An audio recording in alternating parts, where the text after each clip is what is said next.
Assalamualaikum warahmatullahi wabarakatuh. Oke, Mbak Azizah boleh yang ini dulu nih, review intervensi. Oke, ya baik ibu-ibu sekalian, buat sebagian mungkin yang pernah ketemu tim saya angkat tangan. KBA mana yang kemarin pernah ketemu atau didampingi angkat tangan? Angkat tangan, yang ketemu Mbak Azizah, Mbak Hanifah, ya, oke. Yang baru ketemu tim saya hari ini angkat tangan ya? Banyak ya. Oke, banyak sekali. Ya, baik, mungkin ibu-ibu sekalian, kalau buat yang lama sih mungkin udah pernah ketemu saya sama teman-teman. Karena mungkin yang pertama akan saya sampaikan tuh ini. Jadi review selama tahun 2017, apa aja sih yang sudah dilakukan kepada Kampung Berseri Astra yang kami dampingi dan pencapaiannya apa saja. Karena modul pelatihan atau jenis pelatihan yang dilakukan di tahun 2018 ini sebenarnya bentuk tindak lanjut dari apa-apa yang kami temukan di tahun sebelumnya gitu ya. Jadi buat ibu-ibu kader yang sebelumnya pernah kami dampingi, semoga nggak bosen ya Bu ya, karena setahun lagi kita akan mendampingi ibu setidaknya gitu. Bosen nggak kira-kira? Nah, atau request dok, ada tim dokter yang diganti dong, saya nggak suka sama mbak ini gitu. Kalau ada, sampaikan aja Japri gitu ya, kayak gitu. Tapi semoga nggak bosan ya, semoga tambah semangat dan ya nggak bosan untuk ketemu tim kita, baik itu di sini ataupun nanti di lapangan. Buat ibu-ibu yang baru ketemu gitu ya, semoga impresinya bagus ya. Semoga nanti ke depan tim kita bisa berinteraksi dengan baik. Ya baik itu di sini atau di lapangan, saya nggak tahu apakah semuanya akan didampingi di lapangan, tapi setahu saya akan ada 8 KBA yang didampingi sampai ke lapangan. Nah, mana saja dan gambarannya seperti apa itu yang nanti akan dijelaskan sekarang. Nah, mungkin yang pertama, mohon berkenan bagi yang baru untuk sama-sama melihat pencapaian tahun lalu di 2017 itu seperti apa. Jadi, kita di tahun 2017 itu fokusnya pada 2 hal. Yang pertama itu pada revitalisasi posyandu. Jadi kalau tahun lalu itu tuh kita ngomonginnya tentang posyandu. Apa sih yang dilakukan di posyandu, hal yang dilakukannya, kekurangannya apa, terus ternyata posyandu itu seperti apa. Jadi lebih ke peningkatan posyandunya.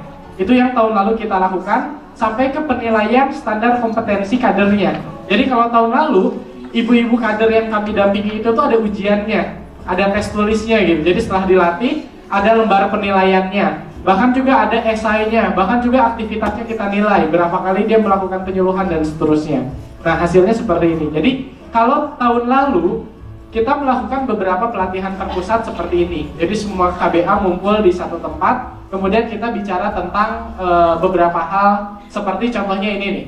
Di pelatihan terpusat kita tuh pernah melakukan pelatihan revitalisasi posyandu, pelatihan keluarga sehat, di mana hasilnya prioritas dan kostesnya alhamdulillah semuanya mengalami peningkatan. Ini review aja, next.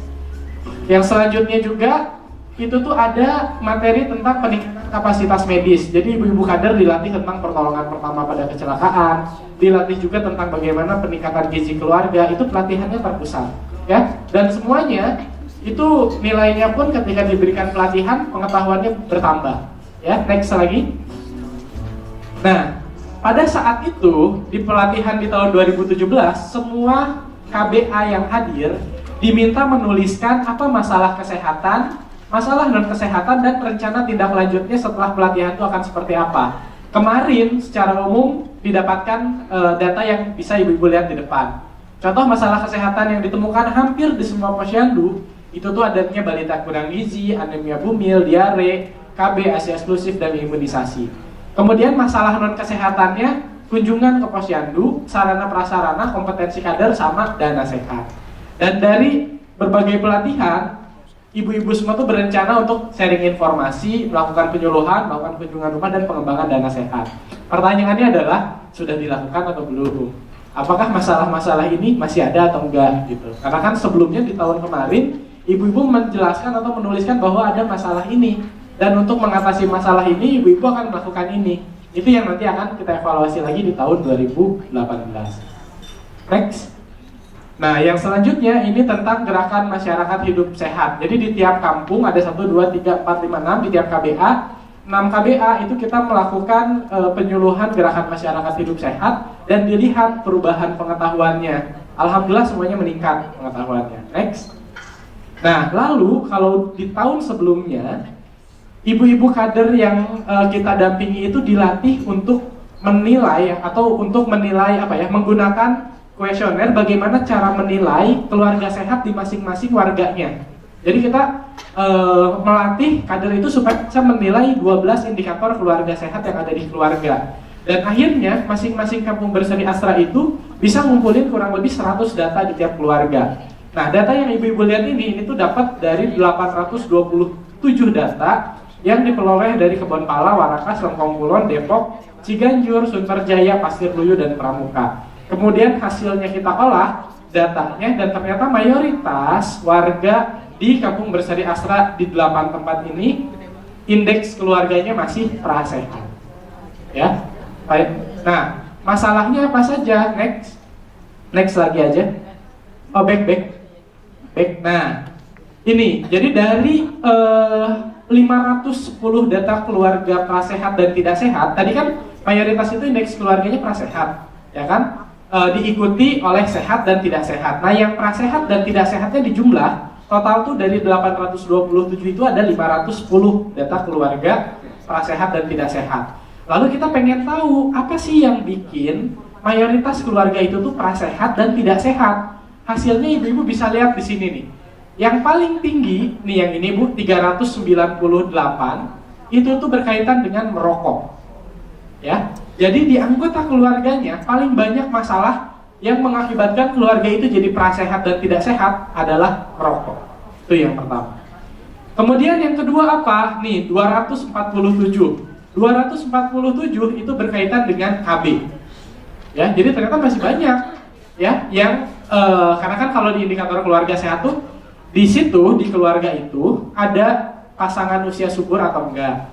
Kalau ada salah satu di antara keduanya itu pakai KB enggak, dan ternyata sebanyak 247 enggak pada pakai KB. Jadi dua-duanya pasangan usia subur, dia tidak punya KB atau tidak melakukan aktivitas ber-KB, ya, itu masih tinggi. Itu nomor 2-nya. Lalu nomor 3-nya apa? Nomor 3-nya itu adalah 99, itu kepesertaan Jaminan Kesehatan Nasional. Ya, JKN. Jadi di keluarga itu tuh ada 99 keluarga yang didata. Dari 510 prasehat dan tidak sehat itu masalahnya karena keluarganya tuh belum terdaftar JKN. Dan yang terakhir, ya 4 besar saya sebutinnya. Yang terakhir ini ada 90, itu adalah di keluarga itu ada orang hipertensi tapi tidak berobat secara teratur. Itu data yang kami temukan dari tadi 8 KBA, sekitar 800 atau 900 data yang kita kumpulkan dari keluarga yang dinilai oleh kader. Karena kalau keluarga sehat sebenarnya yang melakukan penilaian itu tuh puskesmas. Mungkin sebagian ibu-ibu juga ada yang pernah rumahnya dikunjungi sama petugas puskesmas dinilai gitu. Nah, tapi untuk kader Avicenna Astra kemarin kita latih supaya kader pun bisa menilai keluarga sehat di lingkungannya. Dan hasilnya seperti ini. Ini data yang dikumpulkan oleh kader, ya. Oke, kita lanjut lagi, next lagi. Nah, sehingga ini kemarin 8 KBA yang kami dampingi. Jadi yang kami dampingi itu adalah selain pelatihan terpusat seperti ini, kita pun akan melakukan pendampingan ke daerah-daerah gitu, langsung ke masing-masing KBA-nya. Untuk Kebonpala, mayoritas terbanyak berkaitan dengan masalah itu KB dan merokok. Warakas, merokok, KB dan hipertensi. Lengkong Kulon, merokok, JKN dan KB. Depok, merokok dan KB. Ciganjur dan seterusnya. Bapak Ibu bisa lihat di depan lah, ya. Tapi intinya 4 hal tadi lah, merokok, hipertensi, KB, sama kepesertaan JKN. Itu yang akhirnya kita potret untuk di tahun 2018 itu bisa kita selesaikan, ya. Next lagi. Nah, sekarang kalau tadi kan ibu-ibu sekalian kan melihat data secara nasional ya, bagaimana sih gambaran penderita penyakit tidak menular di Indonesia, ya kan? Sekarang kami kerucutkan lagi, bagaimana gambaran penyakit tidak menular di Kampung Berseri Astra. Ini dikumpulkan datanya dari 469 orang yang diperiksa di Kebonpala, Warakas, Lengkong Kulon, Depok, Ciganjur, Sunterjaya, dan Pasirluyu. Siapa yang melakukan pemeriksaannya? Kader. Jadi kami itu mendorong kader itu mampu melakukan berbagai aktivitas seperti yang tadi mungkin Dokter Gigi dia ceritakan, untuk kemudian mereka melakukan itu dan kita potret hasilnya. Jadi tim saya yang menganalisis gitu. Nah, hasilnya nih Bu, dari 469 kalau ngomongin hipertensi, nih mayoritas lebih dari setengahnya itu hipertensi. Jadi dari 469, 246 itu hipertensi, Bu, gitu. Ya, kalau angka nasional mungkin tadi sekitar 20-30%-an. Kalau dari yang kemarin diperiksa di KBA itu lebih dari 50% hipertensi. Ya, kenapa data ini ditampilkan? Supaya gitu, kalau tadi kan Ibu ngelihat, wah itu mah kan data nasional, Dok, gitu. Belum tentu di daerahnya seperti itu. Nah, ini gambarannya. Gambaran KBA lebih gede lagi gitu. Hampir mungkin 50%, tapi dari yang diperiksa ya, bukan dari keseluruhan penduduknya. Karena kan bisa jadi yang datang ke tempat pemeriksaannya kan memang dia yang sudah memiliki penyakit atau memang beresiko. Bayang sampai sini, Bu? Jadi nih, hipertensi datanya segini. Lalu bagaimana dengan hiperglisemi? Hiperglisemi itu ketika gula darahnya itu di atas 200, ya. Jadi dari 469 orang ini yang diperiksa, 52 gula darahnya itu di atas 200. Jadi kalau diabetes mah berkaitan dengan diabetes lebih kecil lah daripada hipertensi jumlahnya, ya. Tapi ini menandakan bahwa ada gitu, ya. Di tempat ibu-ibu sekalian, terutama yang di KBA yang kami dampingi sebagai gambaran, sekitar seperempatnya lah, 25% atau 20%-nya itu menderita diabetes, ya. Next lagi. Oke, nah ini kita pecah lagi di masing-masing KBA. Jadi lihat, di Lengkong Kulon sampai 70% orang yang diperiksa ya, bukan total penduduk. Yang diperiksa dia hipertensi. Ini gambaran datanya lah, sebarannya dari yang tadi total saya jelasin. Next lagi. Nah ini untuk yang diabetesnya, gambarannya sekitar 18%, 14% dan seterusnya. Next lagi. Nah lalu, tadi kan ngomongin penyakit. Tadi juga kan dokter gigi dia bilang bahwa selain penyakit, kita pun harus mengendalikan faktor resikonya. Bagaimana dengan gambaran faktor resikonya? Data ini diperoleh dari 444 orang yang diperiksa di Kebonpala, Warakas, Lengkong Kulon dan seterusnya, menunjukkan bahwa dari 444 ini 277 orang mengalami obesitas sentral. Ya, obesitas sentral kan kemarin belum jelasin kan yang lingkar pinggangnya di atas berapa. Nanti soalnya ada soalnya lagi besok deh. Kita akan review. Jadi ini mungkin bisa dikatakan hampir 70%-an lah gitu, ya. Masyarakat di Kampung Berseri Astra yang diperiksa gitu, 70%-nya itu mengalami faktor resiko penyakit tidak menular, yaitu obesitas sentral. Lingkar pinggangnya di atas lingkar pinggang normal, ya. Lalu bagaimana dengan gambaran yang lainnya? Next. Nah, ini berkaitan dengan indeks massa tubuh. Kalau tadi kan dilihatnya dari lingkar pinggang, kalau ini dilihat dari proporsi berat badan per tinggi badan. Hasilnya seperti apa, Dok? Hasilnya tetap mayoritas yang tidak normal. Lihat yang gemuk itu ada 49 orang, yang sangat gemuk itu 125. 125 tambah 50 itu 175 orang, itu tuh obesitas atau gemuk lah gitu. Gemuk dan sangat gemuk. Dan itu tandanya apa? Tandanya ini pun beresiko. Yang normalnya cuma 136. Jadi 136 dari 337 ya sekitar 40%-an. Selebihnya apa? Selebihnya mayoritas 50% gemuk dan sangat gemuk gitu. Ya. Ya selebihnya lagi kurang gizi lah, 24 gitu. Ya. Ya, ini menandakan apa? Tandanya bahwa faktor resiko penyakit tidak menular dan juga penyakit tidak menularnya sendiri itu di Kampung Berseri Astra angkanya cukup besar. Kebayang nggak ibu-ibu? Ya, itu gambarannya. Next, Mbak Aziza. Nah, oke, back. Nah, oke, sebelum ke sana, jadi nanti akan saya bahas lagi. Setelah nanti ada pretest post-test, saya akan menyampaikan lagi data. Kenapa sih akhirnya kita perlu membuat atau menyelenggarakan Posbindu PTM? Sampai sini, ibu-ibu sekalian kan bisa bercermin pada KBA-nya atau pada dirinya sendiri bahwa oh nyatanya benar gitu. Apa yang disampaikan dokter gigi Diah tadi itu tidak hanya gambaran nasional, tapi daerah saya pun seperti itu gitu. Sehingga berdasarkan perolehan data tadi, saya dan tim menganalisis bahwa ternyata selain kita mendorong posyandunya biar lebih berdaya, kita menemukan masalah baru. Kebayang nggak? Ada masalah baru yang ini pun serius untuk diselesaikan. Sehingga apa? Sehingga di tahun 2018, fokus pelatihan kita salah satunya adalah bagaimana mengendalikan penyakit tidak menular di Kampung Berseri Astra. Makanya kenapa sekarang diadakan pelatihan ini. Kebayang ya Bu ya? Kenapa sekarang temanya tentang Posbindu PTM? Karena datanya seperti itu, ya. Ya, dan secara pemeriksaan baik itu keluarga sehat, kita datang ke rumah, survei, ibu-ibu kemudian meriksa faktor resiko dan penyakitnya, dan ternyata hasilnya sama, mendukung gitu ya, bahwa permasalahan besar terkait dengan penyakit tidak menular itu ada di lingkungan ibu-ibu sekalian.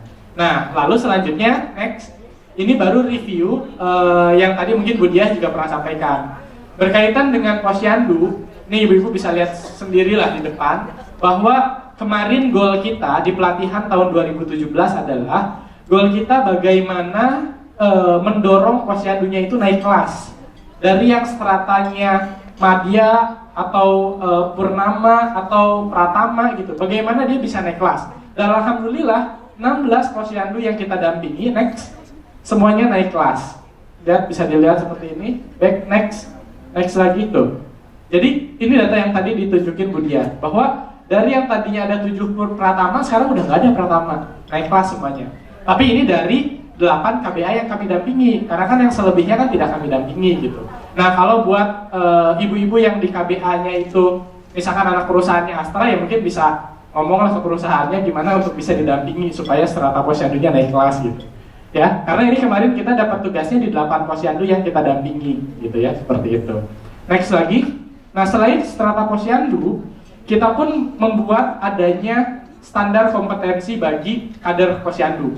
Jadi kami bikin poin-poin bahwa dari segi perilaku, kader posyandu ini dinilai dari bla bla bla bla bla.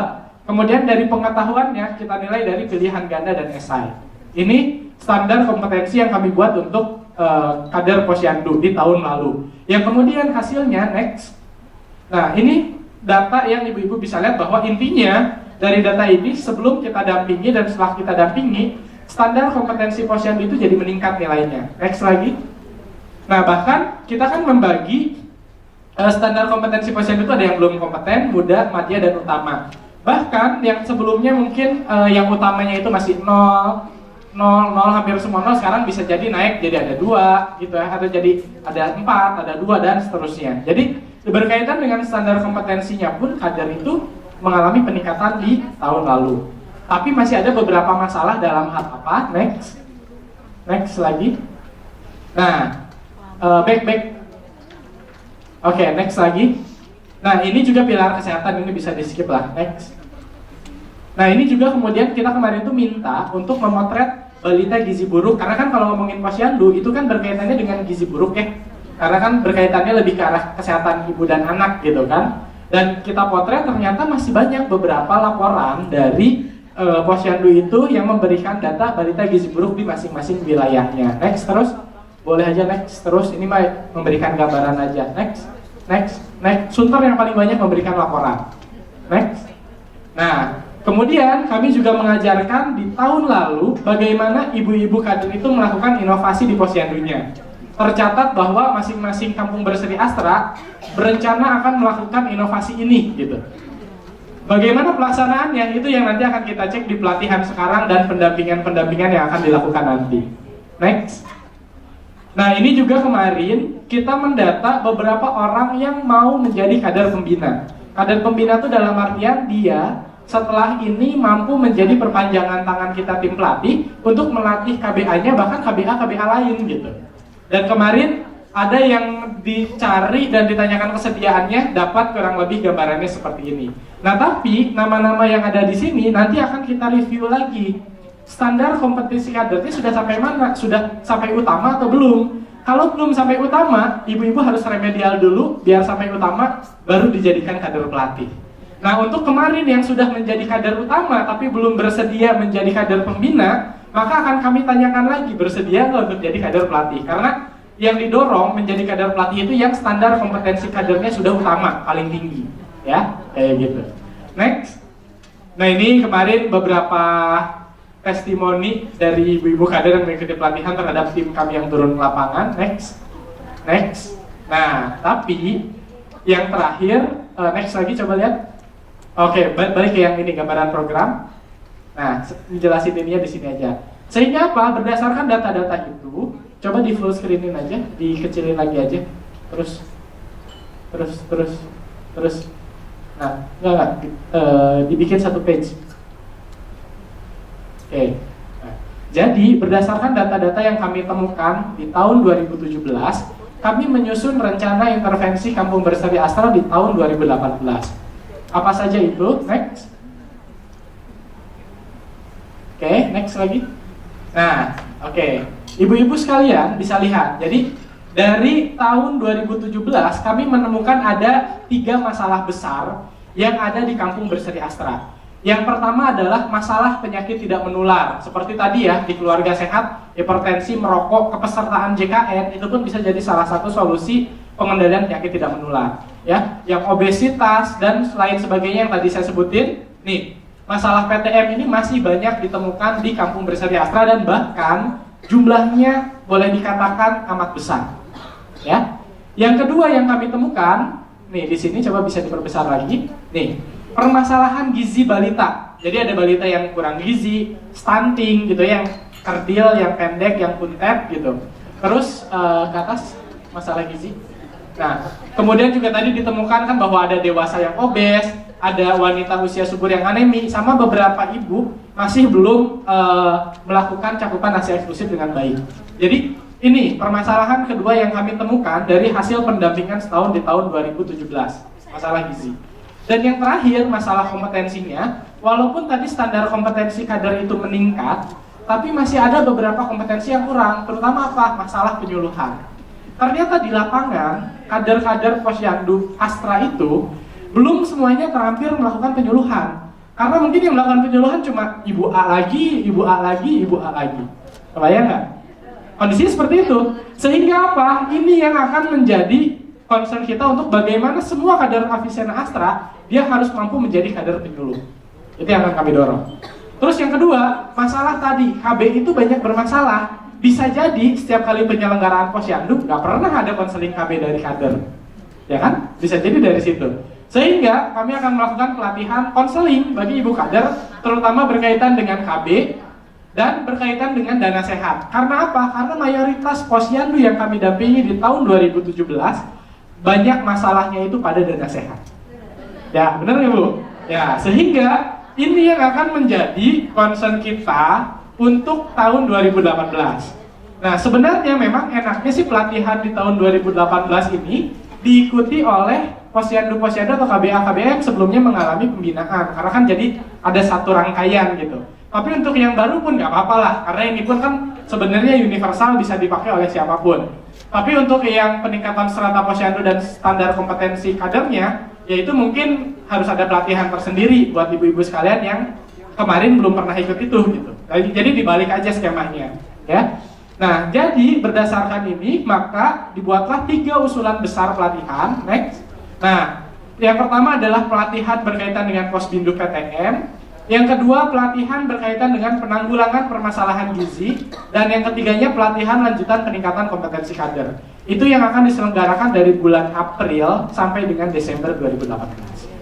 Ya, next. Nah ini coba diperbesar. Lalu programnya seperti apa? Nih, pelatihan revitalisasi Posbindu PTM. Ini selama 2 hari berturut-turut, hari ini dan besok, ibu-ibu sekalian akan belajar tentang Posbindu PTM. Bahkan sampai ke rencana intervensinya atau rencana pemicuan yang tadi kalau kata dokter gigi dia sampaikan. Rencana pemicuan apa sih yang akan dilakukan di daerahnya untuk mengatasi permasalahan-permasalahan ini. Jadi supaya permasalahan ini bisa diatasi, penyakitnya, faktor resikonya juga. Terus kalau yang di KBA-nya belum ada Posbindu atau kader Posbindu, maka bagaimana itu bisa diinisiasi? Saya pengen tahu berapa banyak KBA yang udah punya Posbindu angkat tangan? Yang udah ada Posbindu angkat tangan? Oke. Berapa yang belum ada Posbindu angkat tangan? Oke, lumayan banyak ya. Nah, sekarang yang udah punya Posbindu, siapa di Posbindunya itu yang memang ada kader khusus Posbindu angkat tangan? Ada kader khusus Posbindu? Ada ya? Oke. Nah, berarti bagi yang belum, salah satu goalnya adalah bagaimana membentuk kader Posbindu. Dan pasca pelatihan ini, bulan April dan seterusnya, Posbindu PTM sudah bisa dilakukan di KBA-KBA yang akan kita dampingi. Karena penilaian awal Posbindu akan dilakukan di bulan April atau Mei, nanti penilaian akhirnya akan dilakukan di bulan Desember. Ya, jadi salah satu goal dari pelatihan ini adalah ibu-ibu menginisiasi adanya kader Posbindu dan menginisiasi pelaksanaan Posbindunya. Dan salah satunya bagaimana ibu-ibu sekalian bisa menggandeng di kader Posbindu itu kader remaja. Siapa di sini yang kader Posbindunya udah ada kader remaja? Angkat tangan. Belum ada. Nah, kenapa kami masukkan kader remaja? Karena kalau bicara Posbindu PTM, pesertanya tidak hanya lansia, ya. Dari mulai remaja pun itu bisa ikut. Dan apalagi beberapa rencana inovasi kami akan nanti tuh ibaratnya gabungkan dengan teknologi. Jadi kan ada sekarang tuh kalau JKN udah ada aplikasi tentang mobile JKN. Nah biasanya gitu ya, ibu-ibu yang sudah pernah remaja gitu agak susah menggunakan itu, bener nggak? Ya jadi kenapa perlu ada remaja tuh supaya bisa support itu gitu. Masalah teknologi, masalah tadi media sosial ya Bu ya. Lebih ke sana dan bagaimana mendorong nggak cuma lansia yang datang ke Posbindu tuh tapi remajanya juga. Nah makanya harapan saya sih sebenarnya kalau seandainya besok ada kader remaja yang bisa diikutkan, tolong minta datang ke sini gitu. Ya, itu harapannya karena harapannya pengen ada kader Posbindu remaja, ya. Dan goalnya lagi mendorong kepesertaan JKN sebagai penunjang pengendalian PTM. Ya. Dan goal akhirnya lagi Posbindunya, jadi yang ada strata itu tuh nggak cuma Posyandu, tapi Posbindu juga ada stratanya. Jadi gimana setelah kita latih, strata Posbindunya naik. Ya. Itu gambaran terkait dengan Posbindu. Lalu kalau kesalahan gizi seperti apa yang akan kita lakukan? Permasalahan gizi itu, ibu-ibu semua tuh nanti akan diberikan pelatihan tentang bagaimana mengoptimalisasikan gizi di 1000 hari pertama kehidupan. Dari mulai ibu hamil sampai anak itu berusia 2 tahun. Itu nanti akan diajarkan. Bahkan untuk sunter, ini untuk sunter ya, mana sunter angkat tangan? Nah, karena memberikan laporan balita gizi buruknya paling banyak, nanti akan dilakukan intervensi khusus sampai ke bentuk pemberdayaan warung gizi nantinya. Itu nanti akan ditambahkan sampai ke pembinaan seperti itu untuk sunter. Tapi nanti peserta pelatihannya nggak cuma sunter gitu, bisa dari yang lainnya, tapi dilakukan di sunter. Ya. Dan yang ketiga, kita akan melakukan pelatihan lanjutan peningkatan kompetensi kader Avisen Astra. Setelah ini akan ada pelatihan buat ibu-ibu semua kader Avisen Astra bagaimana public speaking yang benar. Jadi nanti di pelatihan berikutnya ibu-ibu itu akan dilatih penyuluhan dan disimulasikan melakukan penyuluhan di sini. Dibagi semua kelompok. Jadi sebisa mungkin semua orang bakal ngomong. Sebisa mungkin semua orang akan melakukan penyuluhan. Jadi beres dari pelatihan ini kita tinggal ngecek ke lapangan. Udah belum ngelakuin penyuluhan.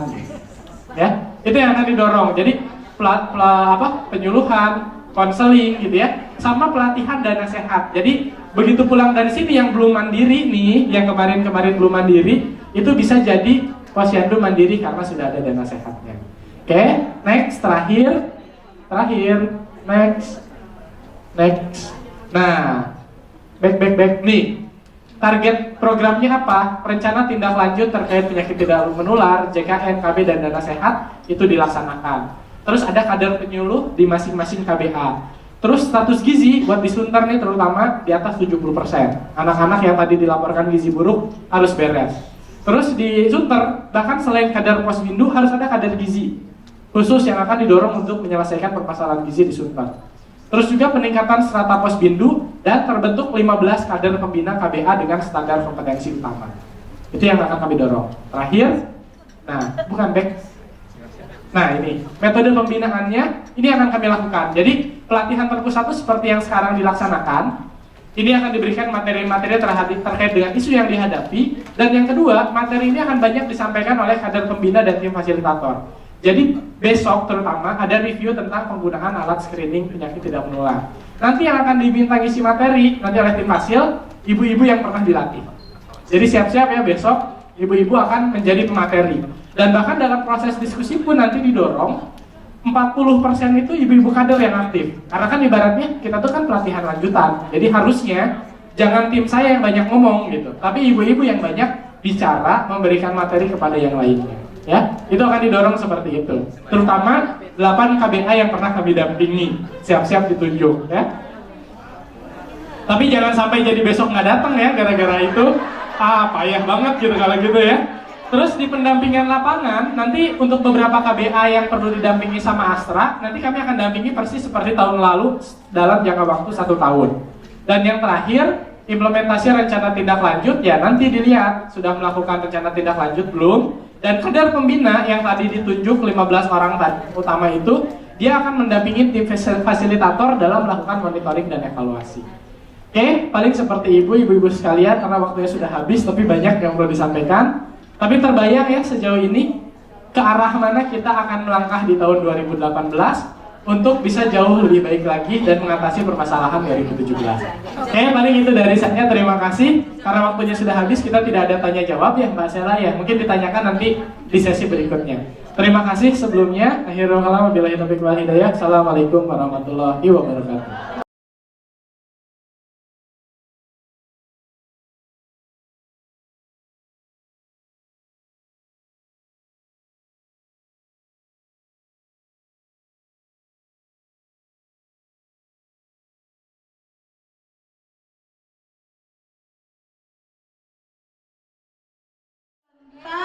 Posbindu PTM.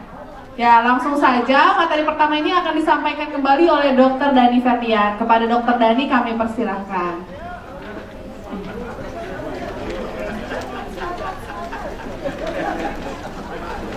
Oke, baik. Terima kasih Mbak Sela. Ya, ibu-ibu sekalian udah siap untuk menerima materi pertama? Siap ya? Jangan bosan ya Bu ya? Insya Allah saya hari ini cuma materi ini aja kok, nggak akan ketemu saya lagi gitu setelah ini. Enggak, besok ada. Hari ini cuma materi ini aja. Ibu-ibu udah dibagikan slide-nya kan ya? Coba deh lihat di slide-nya. Pasti nggak ada materi saya. Iya. Kenapa tahu nggak ada materi saya di situ?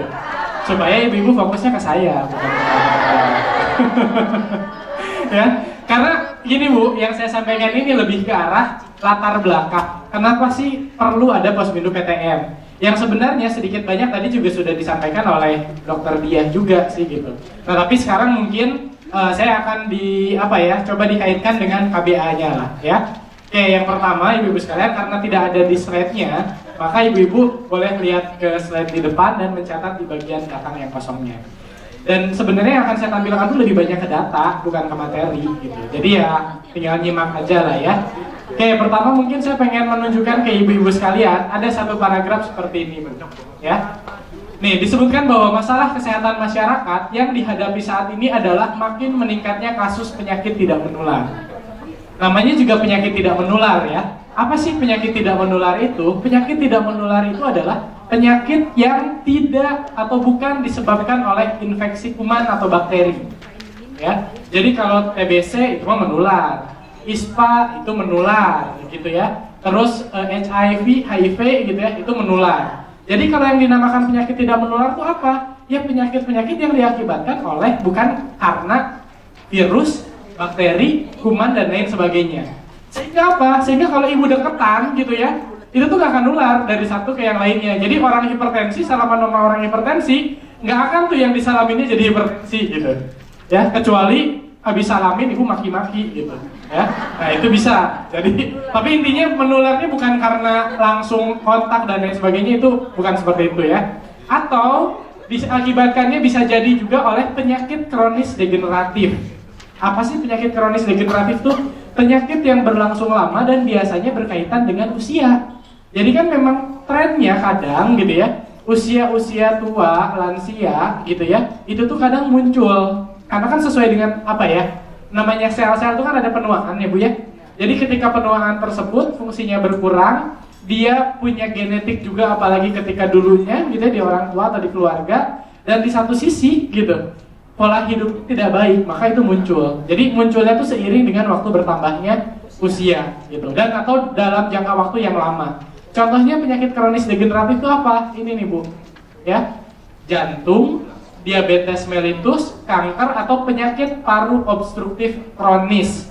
Mirip asma tapi bukan asma. Jadi asma itu bukan penyakit kronis degeneratif, karena anak kecil pun ya bisa kena asma. Namanya degeneratif itu ya buat usia-usia tua gitu ya. Nah, tapi ada yang berkaitan atau mirip kayak asma, ada mengi juga, sesak atau mengi ya Bu ya?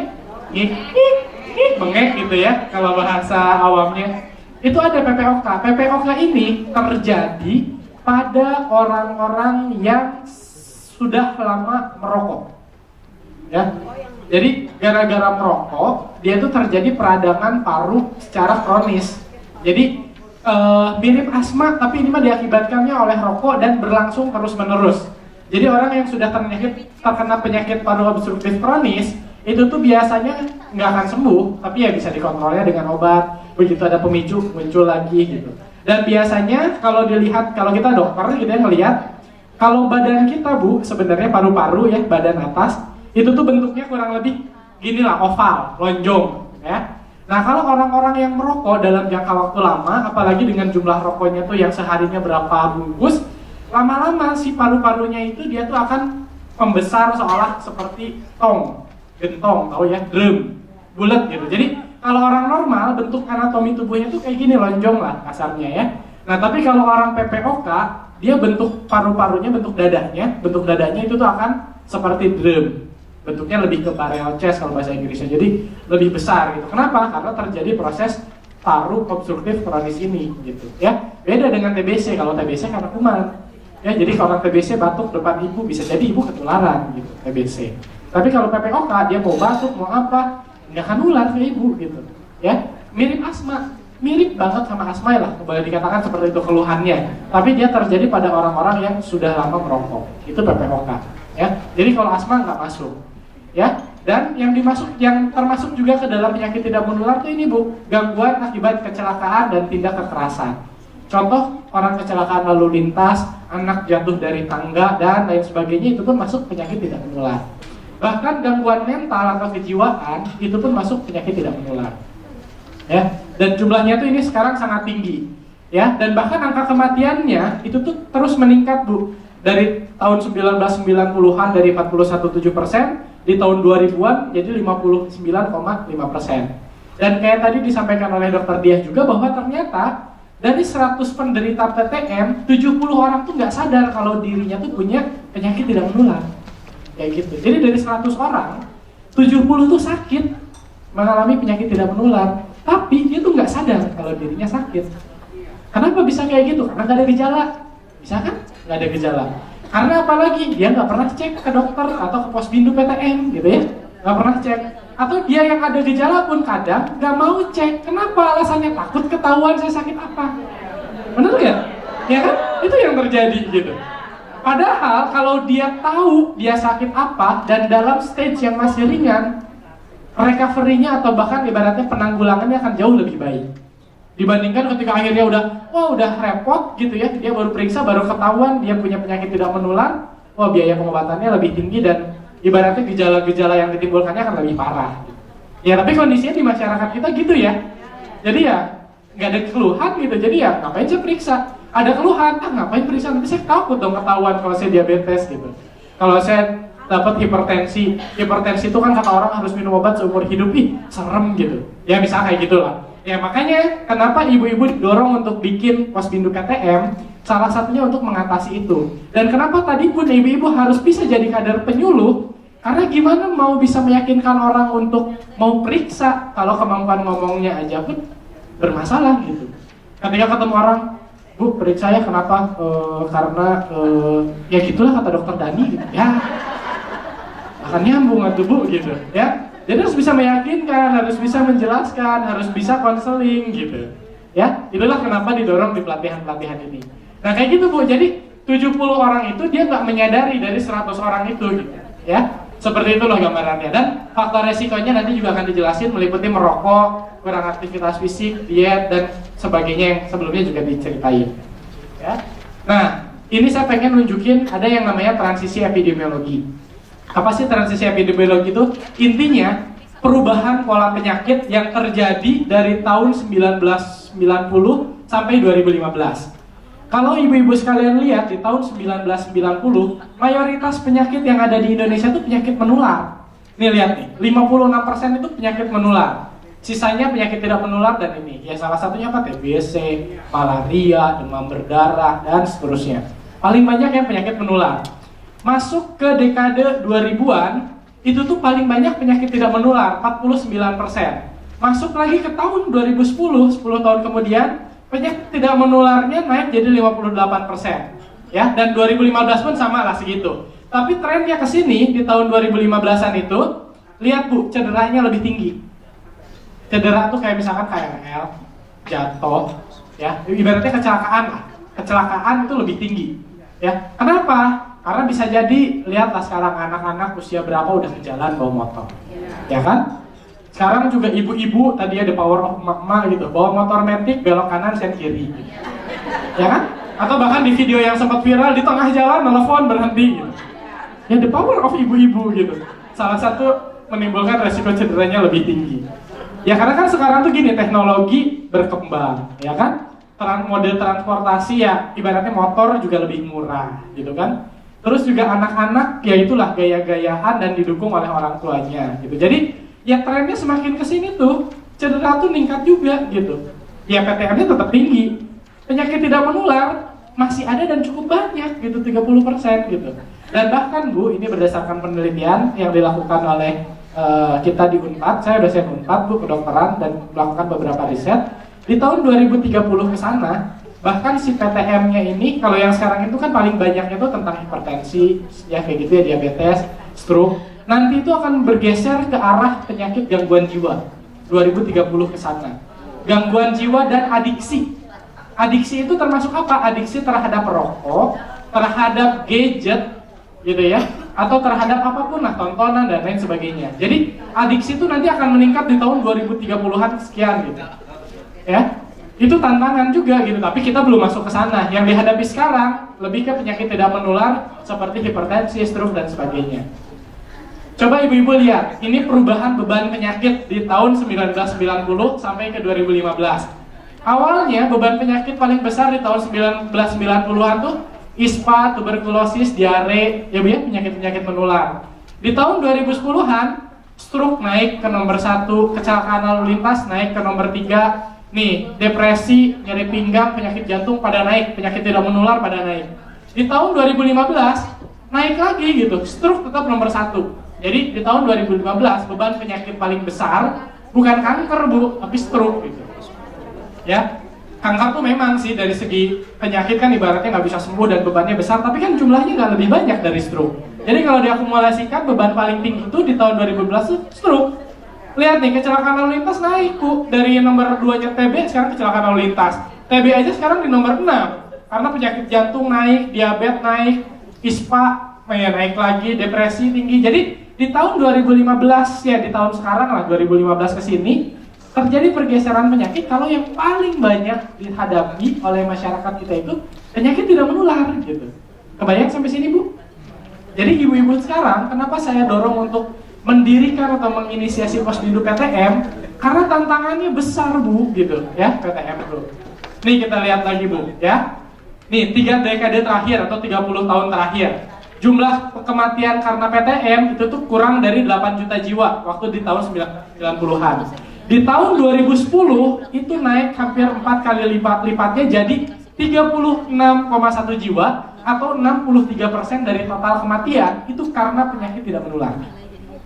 Jadi sekarang jangan takut meninggal karena TB sebenarnya, karena lebih banyak orang meninggal karena penyakit tidak menular gitu.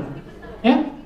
Padahal kalau sekarang kan framingnya masih yuk orang TB gitu. Wah ini bahaya dan segala macam. Tenggara diperkirakan sekitar 7,9 juta jiwa hilang akibat PTM atau setara 55% dari seluruh kematian di Asia Tenggara. Ya, jadi baik itu tadi ya tingkat Asia Tenggara, Indonesia sampai KBA, benar nggak? KBA tadi kan datanya juga sama besar ya gitu. Walaupun sih saya nggak tahu kalau data kematiannya ya, tapi data penyakit dan faktor resikonya terpotret sangat besar di KBA. Ya, next, nih Bu, biaya yang dikeluarkan oleh JKN, oleh BPJS dari penyakit-penyakit yang bisa dicegah, hampir 1/3-nya itu habis untuk penyakit tidak menular. Bahkan untuk penyakit infeksinya dia cuma hampir kurang dari 9%. Uang JKN yang habis tuh gitu ya. Dan selebihnya ya sisanya sebagian kecil buat kesehatan mental. Nih, ibu-ibu tahu BPJS Kesehatan ya sampai tahun ini itu tuh mengalami kerugian sampai 8-10 triliun. Ya. Kenapa? Karena beban besar dia banyak dihabiskan untuk mengobati penyakit-penyakit ini nih. Stroke, jantung, kanker itu kan penyakit pengobatannya kan seumur hidup Bu. Ya, lama. Orang dengan hipertensi, diabetes, besok nanti saya akan bahas itu, pengobatannya kan seumur hidup Bu. Orang jantung, pengobatannya seumur hidup. Apalagi kalau gagal ginjal. Wah, itu kan biayanya gede banget. Gagal ginjal itu tuh cuci darah, itu tuh seminggu bisa 2 kali. Sekali cuci darah, biaya yang dihabiskan bisa puluhan juta, dan itu di cover nggak sama BPJS? Di cover. BPJS ini ibaratnya mengcover semua penyakit yang ada di seluruh rakyat Indonesia. Sampai kanker yang diakibatkan karena rokok pun di cover sama BPJS gitu. Sehingga apa? Nih Bu, uang BPJS habis. Bahkan ya ujung-ujungnya juga lebih banyak pengeluaran daripada pemasukan. Kenapa lebih banyak pengeluaran dari pemasukan? Nanti mungkin besok Mbak Aziza akan membahas tentang JKN. Jadi saya tuh lebih ke overview lah hari ini. Contohnya kenapa BPJS itu bisa rugi triliunan? Yang pertama Bu, orang-orang yang ketika sakit dan mau operasi, dia baru daftar BPJS. Beres dioperasi, dia bayar nggak premi? Enggak. Itu yang pertama. Yang kedua, bahkan dulu, ini dulu ya bukan sekarang, banyak calo di rumah sakit Bu. Jadi ketika ke rumah sakit tanya, Ibu mau apa? Operasi gitu. Berapa Bu biayanya? 10 juta. Ibu bayar aja ke saya 2 juta. Ibu nanti 10 jutanya gratis. Dia bayar ke dia 2 juta, diurusin BPJS, dia bayar ke kantor BPJS cuma 300 ribu, dapat lah dia hampir 1,8 juta lah gitu. Ya makanya kalau sekarang daftar BPJS nggak boleh diwakilkan. Kalau dulu boleh, banyak calo gitu ya. Terus apalagi yang terjadi? Orang-orang yang ibaratnya menengah lah, bukan menengah ke atas, dia punya kerjaan, dia nggak termasuk orang miskin. Tapi ketika dia bayar BPJS, apalagi sekeluarga dia isinya harus ada 7 orang, kan BPJS itu nggak boleh daftarnya 1 atau 2 orang Bu. Jadi kalau dia mau daftar BPJS harus satu keluarga. Ya bayangin paling murah misalkan 25, ambillah 30 ribu. Dia punya 7 orang di keluarga, dia harus bayar per bulannya 210 ribu, gitu kan? Dan dia gajinya mungkin cuma 2 juta sebulan, ya makanya itu ya lumayan besar juga, jadi bahan pertimbangan juga kan untuk dia daftar gitu.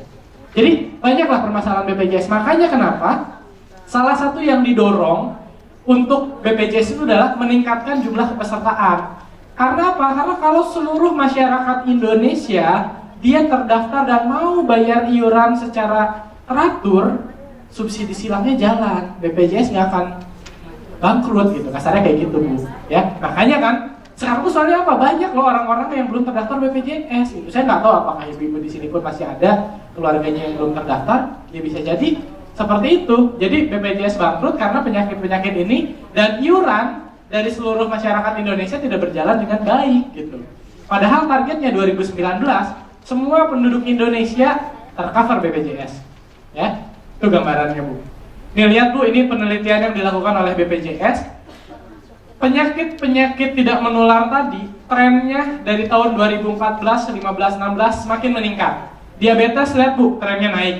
Hipertensi naik, gagal ginjal kronik ya stagnan lah, jantung koroner naik, ya itu trennya, ya. Jadi kalau tanpa ada upaya pemberdayaan masyarakat untuk mengatasi itu, ya akan terus aja naik gitu. Bisa jadi ibu, salah satu di antara ibu-ibu di sini atau keluarga ibu bisa jadi yang terkena penyakit ini. Karena apa? Karena tidak dilakukan upaya bersumber masyarakat. Kalau ibu-ibu sekalian ngandelin dari pemerintah aja, saya yakin nggak akan bisa beres Bu. Lihat aja petugas puskesmas, pekerjaannya dia aja udah banyak banget, ya kan? Wah, dari mulai mengobati sampai ke penyuluhan dan lain sebagainya, dan yang dia layani kan masyarakatnya banyak banget. Jadi kalau tidak ada upaya bersumber masyarakat, ya nggak akan sehat Indonesia Bu gitu. Sepakat nggak? Saya sangat yakin lah gitu.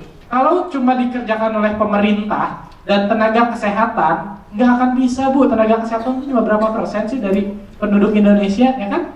Nah, sehingga apa? Ibu-ibu perlulah mendorong adanya upaya berbasis masyarakat untuk mengatasi ini gitu. Nah, ini berkaitan dengan keluarga sehat. Tadi kan ada ya indikatornya, hipertensi tidak berobat secara teratur. Dari data sementara, ini data sementara ya Bu ya, yang ditemukan di pendataan keluarga sehat itu, bahwa ditemukan ada sekitar 13% itu hipertensi dari keluarga. Dan dari 13% yang menderita hipertensi ini, 70%-nya tuh nggak minum obat, padahal dia tahu dia hipertensi. Ya, stigma yang paling besar ada atau persepsi masyarakat yang salah yang selama ini ada adalah kalau minum obat terus-terusan, ya ginjal saya rusak gitu. Sehingga ya udah ketika saya tensinya turun, saya nggak usah minum obat. Gitu. Ya, itu yang terjadi. Besok kita akan bahas tentang itu. Ya, nah ini Bu. Gambaran penyakitnya jumlahnya, hipertensi, obesitas hipertensi itu 2-3 orang dari penduduk Indonesia mengalami itu. Obesitas sentral pun sama, 2-3 orang mengalami itu. Dari 1 sampai 10, mungkin ya sekitar 1 dari 10 orang mengidap diabetes. Itu datanya, Bu. Atau boleh dikatakan, ya tadi udah disampaikan juga bahwa 70%, 2/3 penderita tuh nggak tahu bahwa dirinya menderita PTM. Jadi, ya secara gampangnya mah gambarannya, dari 10 orang warga kita, 3 orang itu tuh hipertensi.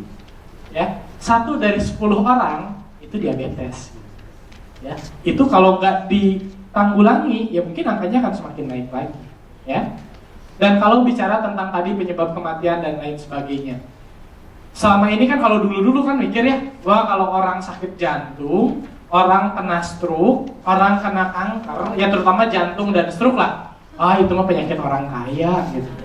Kalau kita mah yang menengah ke bawah, misalkan nggak mungkin lah terkena penyakit jantung atau stroke. Itu mah kan biasanya orang kaya yang gaya makannya berlebih dan segala macem lah. Tapi Bu, untuk ibu-ibu semua ketahui, saya megang data di kota Bandung aja ya, ya mungkin itu bisa representasi nasional lah. Warga miskin kota Bandung, penyebab kematian tertingginya, nomor 1-nya adalah stroke, keduanya jantung, ketiganya saya lupa, kalau nggak hipertensi, diabetes lah. Jadi apa? Penyakit tidak menular itu tidak mengenal kalangan ekonomi apapun gitu sekarang, ya? Karena orang-orang menengah ke bawah pun aktivitas fisiknya jarang, ngerokok aja terus gitu. Ya enggak? Beberapa penelitian menunjukkan, bahkan kalau di daerah timur sana, pengeluaran masyarakat untuk rokok lebih tinggi daripada pengeluaran dia untuk membeli beras. Kondisi seperti itu terjadi, ya. Jadi permasalahan rokok pun ini jadi permasalahan yang harus kita perangi bersama lah gitu. Ya kalau dia kaya mau beli rokok mah ya boleh lah gitulah. Ya silahkan, sakitnya ditanggung sendiri, ngerokok jangan di rumah gitu. Tapi ini mah udah, mohon maaf ya, miskin gitu, beli beras atau beli sayur aja dia nggak mau gitu, beli rokok, ngerokok di dalam rumah depan istrinya, depan anaknya yang masih bayi gitu. Ya, kondisi seperti itu yang kadang masih ditemukan di kita, benar nggak Bu? Ya, nah sehingga apa nih Bu lihat? Apa sih yang akhirnya berpengaruh terhadap hipertensi dan diabetes mellitus?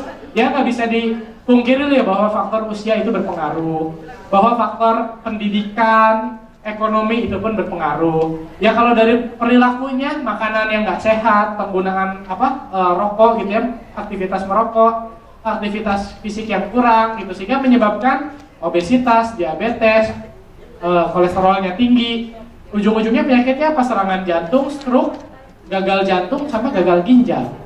Ini Bu alurnya. Kalau ibu-ibu pengen tahu gimana sih mekanismenya terjadi ini sampai ini kan yang akhir ya, serangan jantung, stroke, gagal ginjal, ya faktor resikonya itu apa? Obesitas, diabetes, tekanan darah tinggi, kolesterol tinggi, diakibatkan oleh ini nih, perilaku-perilaku ini. Nanti besok pun akan dibahas tentang ini Bu. Bagaimana kita memerangi perilaku-perilaku tidak sehat ini. Nanti Mbak Rini akan jelasin itu. Ya. Nah, ini saya beberapa data tentang rokok saya tunjukin ke Ibu ya. Nih yang pertama Bu. Indonesia, lihat Bu. Dia nomor 3 jumlah perokok tertinggi setelah Cina dan India. Ya. Ya kita berprestasi dari segi konsumsi rokok gitu, ya. Ranking 3 gitu. Jadi kita mah banyak rankingnya ya. TB ranking 3 kalau nggak salah ya. TBC. Rokok ranking 3 gitu. Ya. Ini di Indonesia. Terus nih Bu, lihat datanya jumlah perokok dari tahun ke tahun. Dari tahun 2007, 2010 dan 2013 dari 34% naik sampai ke 36%. Grafik yang di bawah ini yang dari usia 10 sampai 14 tahun Bu.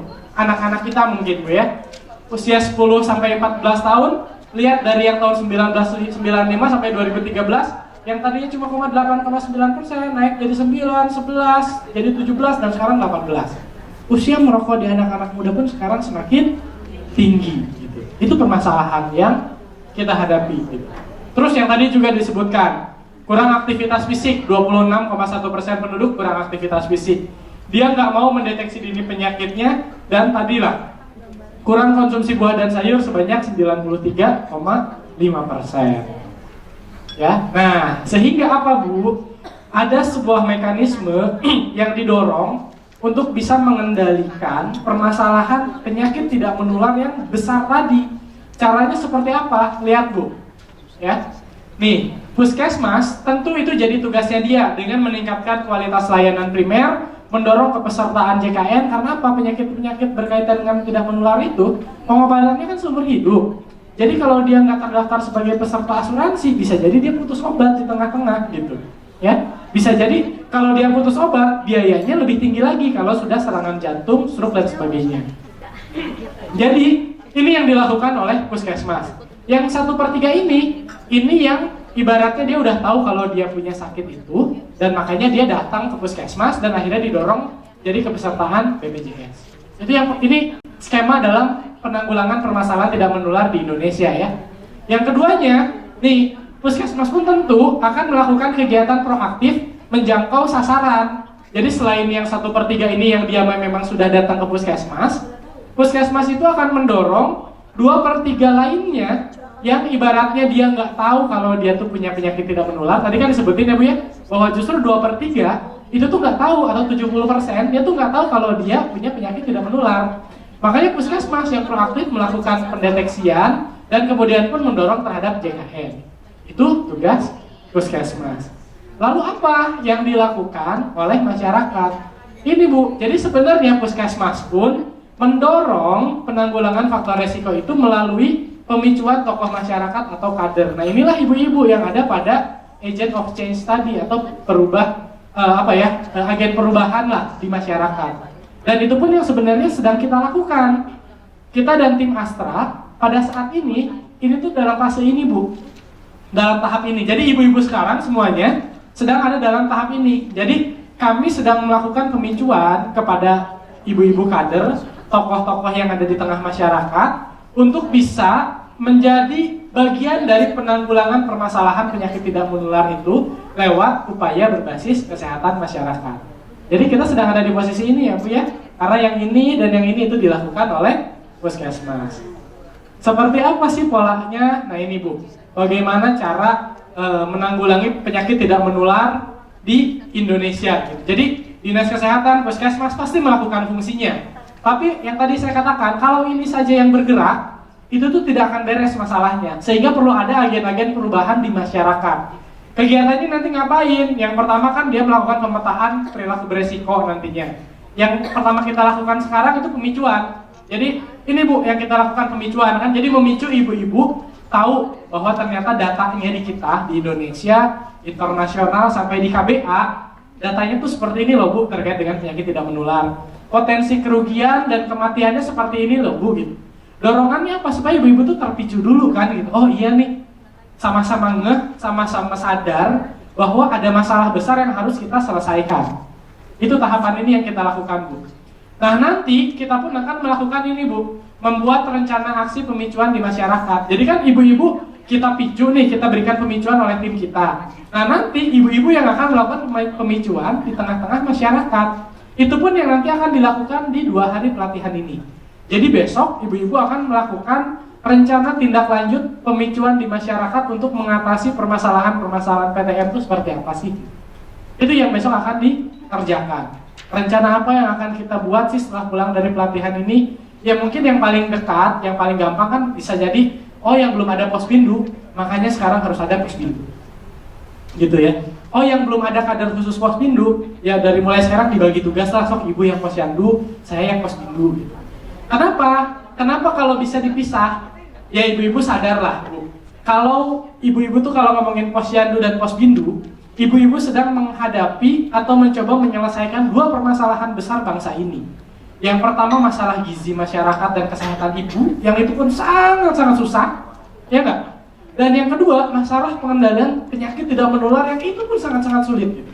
Kalau ibu-ibu mengerjakan keduanya gitu, bebannya akan sangat besar dan bisa jadi fokusnya fokusnya kebagi gitu. Ya. Jadi saran saya sih ya bagi tugas lah, ada yang bertanggung jawab terhadap Posyandu, ada yang bertanggung jawab terhadap Posbindu. Kenapa? Karena dua-duanya bebannya besar. Ya. Mengerjakan kader Posyandu dan Posbindu itu berat. Biar bilang saja. Ya. Jadi ya nggak akan kuat tuh, susah gitu ya. Kalau pengen dua-duanya optimal bagi tugas lah gitu. Bukan berarti oh yang Posyandu ini lebih tinggi posisinya, yang Posbindu nggak juga sih. Dua-duanya mulia dan dua-duanya punya tugas besar ya. punya tugas besar gitu untuk menanggulangi itu. Tapi pada kenyataannya dok gitu, ya mau posbindu, posyandu, jumantik, kader gizi ya itu lagi orangnya gitu. Benar nggak? Ya itu kan masalahnya. Nah sehingga apa? Tugasnya ibu-ibu sekalian adalah bagaimana ngajak dong ibu-ibu yang lain untuk gabung. Bagaimana ngajak dong anak muda tuh gitu, ayo dong anak muda gabung nih sama geng mama gitu. Susah kan gitu. Nah makanya itu yang akan kita dorong, bagaimana membantu ibu keluar dari permasalahan itu.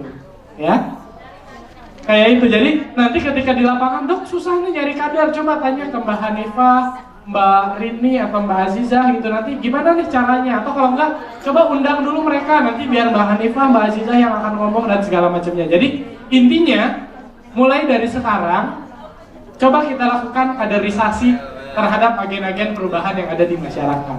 Karena apa? Ya tadi, kalau semuanya dikerjakan ibu-ibu, berat bu gitu ya untuk melakukan itu gitu ya. Karena ini PR-nya pun besar banget gitu. Nah nanti kan setelah ibu melakukan itu, ibu akan mengimplementasikan itu di lapangan. Implementasi ini yang nanti akan tim kami evaluasi dan dilakukan monitoring dan evaluasi juga. Gambarannya seperti itu. Nah, upaya pemberdayaan masyarakat yang berkaitan dengan pengendalian penyakit tidak menular, ya inilah Posbindu PTM, itu salah satunya. Apa Posbindu PTM itu yang nanti akan dijelaskan oleh tim saya yang lain. Jadi intinya sih di pertemuan ini, di kesempatan saya bicara awal, saya hanya ingin menyampaikan kepada ibu-ibu semua bahwa sekarang Bu, ada sebuah permasalahan yang baru di Indonesia dan perlu bantuan ibu-ibu untuk diselesaikan. Apa? Selain gizi dan kesehatan ibu dan anak yang selama ini ibu-ibu kerjakan di posyandu, penyakit tidak menular tantangannya besar Bu. Ya. Dan itu dekat sekali dengan keseharian ibu-ibu. Karena bisa jadi ibu sendiri, keluarga ibu, tetangga ibu, suami ibu gitu ya, bisa nanti mengalami penyakit tidak menular itu. Yang kalau dibiarkan, komplikasi, bebannya, ekonomi dan lain sebagainya akan semakin tinggi, ya. Sehingga atau ibu sendiri gitu kan mengalami itu. Sehingga apa? Perlu ada nih bantuan dari masyarakat yang melakukan aktivitas posbindu untuk men-screening, untuk melakukan edukasi, untuk mengurangi faktor-faktor resiko itu gitu. Itu nanti dilakukan oleh posbindu itu. Nah mungkin besok Bu kita akan berdiskusi tentang apa sih yang akan jadi inovasi di posbindunya masing-masing gitu. Itu nanti akan kita bicarakan. Jadi kalau sekarang itu goal saya bicara ke ibu-ibu, ibu-ibu pun tuh jadi tahu bahwa oh ada masalah besar yang ini tuh kalau dibiarin bisa jadi bahaya, baik itu buat saya, baik itu buat orang lain. Sehingga apa? Oke, ke depan saya harus bikin upaya kesehatan berbasis masyarakat posbindu. Posbindu tuh gimana sih? Ya udah sampai bingung aja dulu, karena setelah itu akan ada materinya. Jadi tugas saya saat ini mendorong ibu-ibu tahu masalah dan mulai sadar bahwa oh iya nih ke depan harus dipikirin bikin Posbindu PTM. Gimana caranya? Itu nanti disampaikan di materi-materi berikutnya. Terbayang Bu sampai sini? Atau ada yang ingin didiskusikan? Waktunya masih ada, boleh? Ada yang ditanyakan? Enggak Bu, ada yang mau didiskusikan? Ditanyakan? Ya, satu orang. Ada satu lagi Bu, dua orang? Dua orang. Silahkan Bu, berdiri. Berdiri Bu, biar semua orang pada tahu berdiri Bu, ayo. Ya, silahkan Bu sebutkan namanya dan dari KBH mana. Assalamualaikum warahmatullahi wabarakatuh. Waalaikumsalam. Saya Eni dari AWP Bogor. Untuk Posbindu PTM, apakah sebaiknya kadernya disatukan dengan Posbindu lansia atau dia mempunyai kader sendiri? Oke, terima kasih Bu, pertanyaannya bagus. Terima kasih saya dikasih kesempatan. Nama saya Siti Asyah dari Cengkareng Timur yang punya bandara. Saya sendiri kader posyandu di Kelurahan Cengkareng Timur, tapi belum membentuk kader posbindunya, belum ada. Yang menjadi permasalahan di saya itu, saya mengenai posyandu ya, saya jadi mohon maaf saya ngomongin di posbindu emang belum dibentuk. Masalah, saya terima kasih nih udah didampingi dengan Astra KBA nih yang udah masuk ke wilayah Cengkareng Timur termasuk RW 011. Saya terima kasih banyak, kontribusinya juga udah banyak, saya terima kasih banyak untuk Astra. Ya, boleh tepuk tangan Bu. Tepuk tangan, Bu. Iya, Astra. Astra udah memberikan, jadi harus terima kasih kepada Astra karena udah didampingi. Saya permasalahan saya di Posyandu, balitanya di RW 011, khususnya RW 011 itu hampir 1000 balitanya seluruhnya. Ya, banyak. Saya sekelurahan Cengkareng Timur ada 17 RW. Tapi yang paling terbanyak adalah RW 011 Kelurahan Cengkareng Timur, Kecamatan Cengkareng. Yang menjadi permasalahan, mudah-mudahan ini Astra mendengar bisa membantu di wilayah saya. Itu dengan berjumlah hampir kayak kemarin suntik MR atau segala macam difteri. Itu saya melayani dari pagi jam 8 tank sampai jam 3 itu 980 yang saya kerjakan. Itu tidak didatangi Ibu RT-nya, itu tidak didatangi dengan Pak Lurahnya atau staf-stafnya, itu sedikit Pak. Itu yang kurang perhatian. Padahal ini pekerja sosial murni, tidak ada imbalan apa-apa, minum bayar sendiri. Itu yang kurang perhatian. Mudah-mudahan dari Astra mendengar. Jadi yang menjadi permasalahan PMT, saya bicara seharusnya di kelurahan bukan tingkat sini, tapi kenapa bicara di sini supaya dapat bantuan lebih besar? Ya. Yang saya harapkan, makanya saya cungin jempol nih Astra nih, luar biasa. Saya terima kasih banyak ya. Jadi dengan jumlah balita RW 011 hampir 1000 dan balita yang masih 0 sampai usia 2 tahun hampir 600, itu hanya dapat sumbangan 325.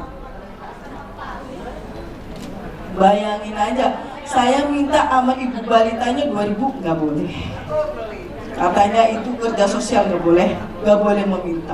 Terus siapa yang mau ngasih balita katanya generasi penerus yang dari 0 sampai 5 tahun ini. Ya, jadi itu yang harusnya kita disubsidi, itu yang anak 0 ini yang harus pada sehat menjadi generasi penerus menjadi presiden. Tapi kenapa nggak diberikan yang terbaik, malah dari jumlah sekian harusnya melihat dari RW 11 jumlah sekian dibedakan, jangan disamakan dengan RW-RW yang lain. Sebenarnya mohon maaf nih, saya nggak boleh ngeluh di sini. Sebenarnya cuma kita sumbangan dari Astra ini supaya lebih baik. Ini saya juga dilema juga nih, karena saya ini dengan Astra udah senang, udah bangga. Lingkungan wilayah saya juga udah hijau, udah tulisannya Astra 2000 atau 2000, Astra internasional. Lurahnya tidak mendukung. Ini yang sangat disayangkan banget. Itu bilangnya apa? Itu di luar bla bla bla bla bla bla. Itu yang sangat disayangkan. Seharusnya Pak Lurah itu bangga dengan Astra yang udah membantu wilayah kita. Itu yang saya, insya Allah saya bisa mengadep deh. Kalau bahasa orang preman mah apa kudu ditampol ini orang. Jujur saya emosi karena ini mau membantu untuk memperdayakan, kenapa tidak didukung hanya karena mungkin miskomunikasi kurang. Lambat boleh, nggak apa-apa, asal jangan divonis tidak boleh ikut dilibatkan dengan kelurahan, kan salah besar. Sedangkan RW di bawah payung kelurahan. Betul. Itu yang menjadi permasalahan di wilayah saya, tapi saya hajar terus karena apa? Ini untuk ilmu saya. Saya alhamdulillah banyak teman-teman di sini. Itu yang mungkin yang permasalahan saya. Terima kasih banyak. Wabillahi taufiq wal hidayah. Wassalamualaikum warahmatullahi wabarakatuh. Waalaikumsalam. Oke, terima kasih. Boleh sekali lagi tepuk tangan untuk ibu-ibu semua. Ada satu lagi, boleh nggak, Mbak Sela? Oke. Oke. Dengan siapa, Bu? Terima kasih. Assalamualaikum warahmatullahi wabarakatuh. Waalaikumsalam. Dengan Ibu Maslaha yang dari Sunterjaya. Nah, saya di sini sudah mendapatkan, walaupun hanya cuma sedikit ilmu, sudah melaksanakan Pospindu di Sunterjaya, Pos Melati 2. Nah, terus saya di sini sudah membuat kartu, Pak. Jadi umpamanya satu orang itu nama khusus untuk satu tahun itu dia terdeteksi, andai kata kalau keluhan dia tuh hipertensi, apa gula darah apa, di situ sudah tercantum. Tapi saya melaksanakan baru 2 kali. Nah, terus di sini karena kita dananya juga minim, untuk pemberian kartu itu emang saya memberikan dengan harga. Kalau satu kartu itu dihargai dengan 1000. Tapi kalau untuk cek darah, apa gula darah nih, saya mohon maaf, alat yang dari Astra itu rusak. Nah, kita untuk membeli lagi kemarin untuk jarum aja itu kan membutuhkan biaya. Nah akhirnya kita ada sedikit dana, kita beli yang pensilnya tuh loh mas. Nah itu aku beli sendiri itu. Terus untuk apa namanya alat yang apa sih?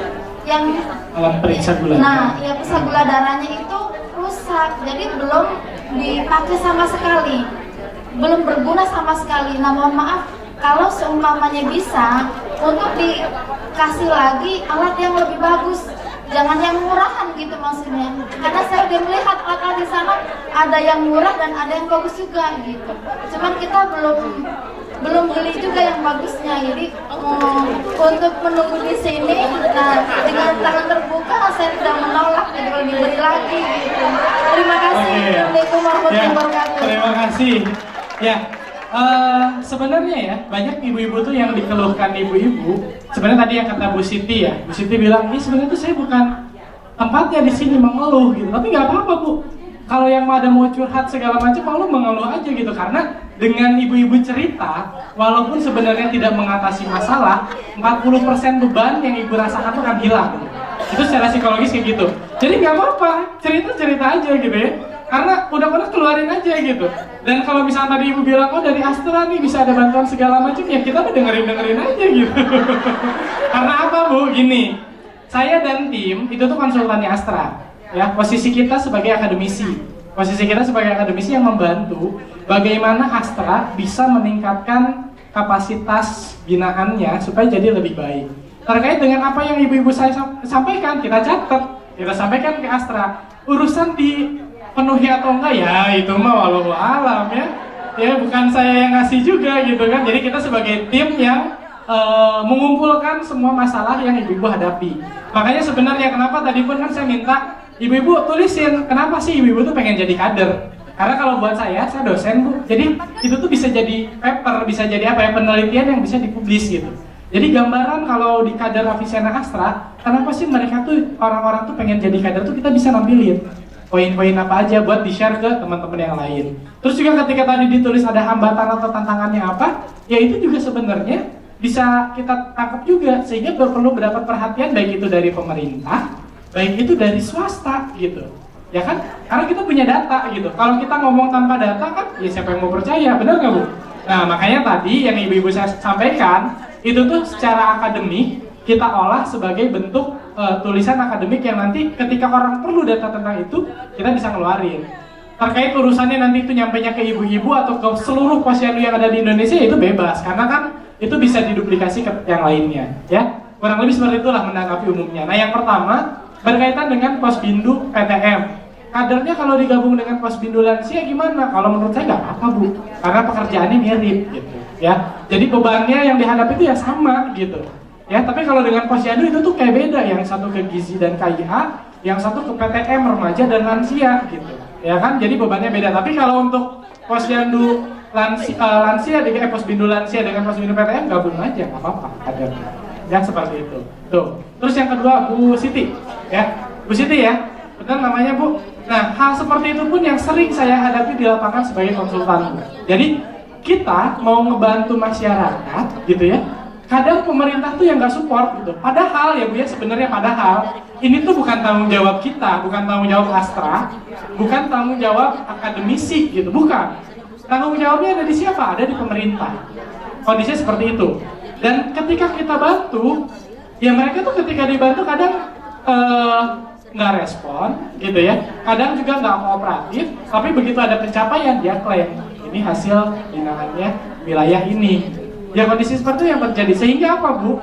Sehingga ketika permasalahan yang terjadi di masyarakat seperti itu, apa di tingkat pemerintahannya seperti itu, ya memang mau nggak mau itu harus dilakukan advokasi atau audiensi ke pemerintahannya.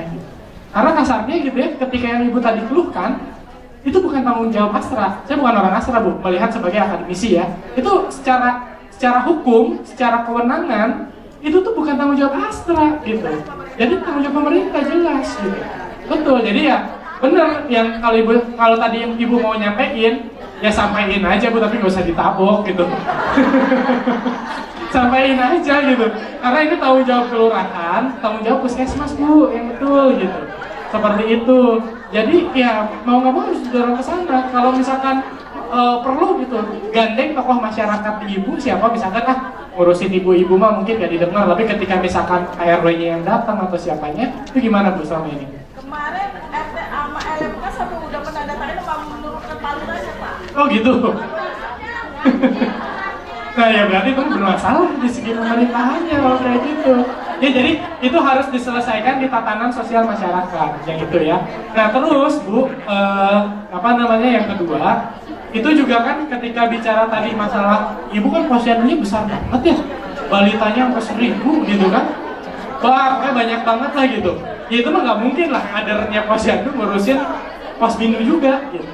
Ya, karena bebannya terlalu besar. Terus yang kedua, ini juga nyambung tadi dengan yang isunya dari Sunter ya Bu ya, berkaitan dengan nggak bisa dipungkiri ya ibu-ibu sekalian, penyelenggaraan kegiatan posyandu, posbindu itu perlu dana, bener nggak? Tuh kan gitu, itu pasti perlu dana. Nah selama ini pemerintah itu tuh kadang suka nggak kebolehin gitu, narik iuran dari peserta. Ya, bisa jadi ya. Pemerintahnya sendiri nggak tahu tentang ada yang namanya konsep dana sehat. Ya, jadi sebenarnya permasalahan pembiayaan yang tadi ibu-ibu semua sampaikan, salah satu solusi yang bisa dilakukan itu dengan dana sehat. Nah, dana sehat itu apa? Besok atau di pelatihan keberapa lah, itu tuh akan ada bahasannya tentang dana sehat. Dan dana sehat ini didorong salah satunya untuk membuat sebuah wirausaha sosial. Itu bisa dipakai. Jadi uangnya itu dapat dari mana? Dari hasil wirausaha sosial. Wirausaha sosial itu apa sih? Ya kalau bahasa gampangnya mah dagang, jualan, bisnis, tapi berdampak pada sosial. Kenapa berdampak pada sosial? Karena modal yang dipakai dagang atau bisnisnya itu dari dana sehat, itu tuh selain buat kadernya boleh nggak dok? Dapat boleh, karena kan dia pelaku gitu. Nggak bisa dipungkiri Bu, beberapa penelitian menunjukkan beban kerja atau kinerja kader itu berbanding lurus dengan insentif yang dia terima. Nggak bisa dipungkiri. Sehingga apa? Sehingga ketika kita buat sebuah skema wirausaha sosial di mana kita melakukan bisnis sosial dari dana yang dikumpulkan dari masyarakat, sekian persennya masuk kepada dia penggeraknya, itu boleh. Sekian persen dia masuk ke kas gitu, posyandu untuk bisa dikembangkan. Kalau posyandu atau di masing-masing wilayah dia sudah mengembangkan kegiatan wirausaha sosialnya, itu kan nanti lama-lama tiap bulannya terus saja dapat uang dari wirausaha sosialnya itu. Tapi yang jadi masalah, melakukan wirausaha sosial itu tidak mudah gitu. Mereka ibu-ibu bingung bisnisnya apa, ibu-ibu bingung gimana cara berjualannya apa. Makanya sebenarnya salah satu yang harus mendorong untuk biar si wirausaha sosialnya itu tinggi omsetnya dari pihak pemerintah. Kenapa? Karena gini, pernah kita ngebangun upaya warung gizi. Jadi warung gizi itu ngelatih si ibu-ibu kadernya untuk mengolah makanan secara sehat dan kandungan gizi yang tepat untuk bayi dan balita. Nah, setelah mereka dilatih, mereka boleh bikin itu jualan produknya dengan branding atau dengan dengan tagline-nya itu ya ini makanan sehat. Karena apa? Karena dilatih oleh tenaga kesehatan yang sudah tersertifikasi gitu. Itu kan nilai lebihnya gitu. Nah, kalau pengen jualannya itu lebih tinggi, harusnya ada endorse dari puskesmas. Jadi ya puskesmas pun gitu bilang bahwa ya memang ini sehat, makanya sok ibu-ibu yang mau makanan sehat bisa beli di warung gizi posyandu ini gitu.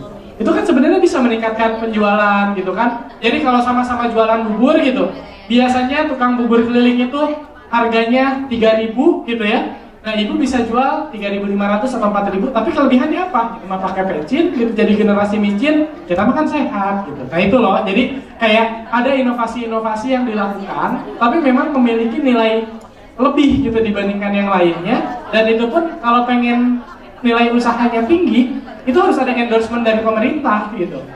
Karena sebenarnya harusnya pemerintah itu mendukung program-program seperti itu. Karena masalahnya gini lah, nggak bisa ngasih duit mah nggak bisa gitu. Harusnya dia bisa memberikan dukungan supaya program yang dijalankan oleh masyarakat itu berkembang gitu. Jadi nggak usah kasih duit lah, tapi ngasih dukungan, ngasih dorongan dan ngasih endorsement gitu ya kepada masyarakat supaya mengakses produk yang dijual oleh posyandu-posyandunya tersebut gitu. Ya gambarannya seperti itu sih ibu-ibu sekalian. Jadi kalau ngomongin tadi masalah alat dan lain sebagainya, itu juga sebenarnya nanti akan kami sampaikan ke Astra. Tapi sebagai informasi, alat yang dibagikan, setahu saya itu kan auto check ya. Itu tuh mahal Bu. Ada yang lebih murahnya lagi isi touch gitu. Ya, itu auto check tuh udah mahal. Itu cek aja karena saya tahu alat yang dikasihnya apa gitu. Dan itu buat kita sebagai tenaga kesehatan. Saya pun klinik saya kadang kalau pas ke lapangan pakainya yang lebih murah. Tapi kalau untuk di klinik pakainya auto check gitu. Jadi itu udah standar klinik. Bisa jadi kesalahan itu ada pada prosedur pemeliharaan alat dan pemakaian. Jadi kayak gitu. Nah itu yang mungkin nanti harus diperhatikan. Tapi ya nggak apa-apa. Infonya akan kita sampaikan gitu ya. Dan ketika kita menarik kepada masyarakat itu yang ngasih modal gitu kan. Dan namanya juga dari masyarakat. Bukan berarti kader udah masuk karela kita harus menyediakan semuanya, ya logis aja Bu gitu. Ya kasarnya seperti itu. Jadi itulah nanti kita akan belajar tentang dana sehat di pertemuan ketiga kalau nggak salah, kalau nggak ketiga keempat, nah itu nanti akan ada bahasannya Bu, bicara tentang ini. Jadi jangan sampai ibu-ibu lewatlah pelatihan Astra. Nah kemudian Bu kalau ngomongin tadi kayak Cengkareng Timur, nah Astra sendiri setahu saya dia itu tuh punya anak perusahaan dan sebagainya. Nah Cengkareng Timur masuknya ke binaan siapa? Perusahaan Astranya di situ gitu. Jadi ketika ibu-ibu tadi pengen ada proses pembinaan posyandu atau misalkan tadi bantuan alat dan lain sebagainya, sebelum ke pusat, ke yang lokal ngebinanya itu siapa gitu. Nah itu ibu harus tahu yang selama ini itu siapa, ya coba aja dikomunikasikannya dengan mereka. Karena kalau misalkan ke pusat, nanti dari kita nyampein ke pusat, dari pusat itu nanti akan didisposisiin lagi ke daerah. Itu sih gambarannya ya. Jadi mungkin ini yang bisa saya sampaikan. Jadi intinya saya pengen nyampein ke ibu-ibu bahwa ada permasalahan baru nih Bu, yang di luar yang biasa ibu-ibu urusin ya, gizi, posbindu PTM atau penyakit tidak menular yang itu pun menjadi isu besar yang saat ini harus jadi tanggung jawab kita bersama termasuk masyarakat. Nah bagaimana penyelenggaraan dan seperti apa seluk-beluk posbindu PTM di materi-materi selanjutnya akan disampaikan ya. Mungkin itu dari saya. Terima kasih, tetap semangat ibu-ibu sekalian, tepuk tangan untuk kita semua. Ya, Assalamualaikum warahmatullahi wabarakatuh. Masih semangat ibu-ibu? Ya, sebelumnya perkenalkan nama saya Rini Mei Andayati. Rini. Saya baru pertama kalinya memberikan materi kepada ibu-ibu semuanya. Ibu-ibu manggil saya Adek Rini aja kali ya. Rini, oh boleh. Ya, saya seorang bidan, Bu. Profesi saya seorang bidan dan saya sekarang sedang melanjutkan S2 di Universitas Indonesia. Kalau tadi kan Dokter Dani sudah menjelaskan permasalahan penyakit tidak menular di Indonesia, lalu di daerah Ibu masing-masing KBA. Nah, selain itu juga, mengapa sih posbindu ini penting? Kata Dokter Dani itu. Nah, sekarang saya akan menjelaskan mengenai caranya.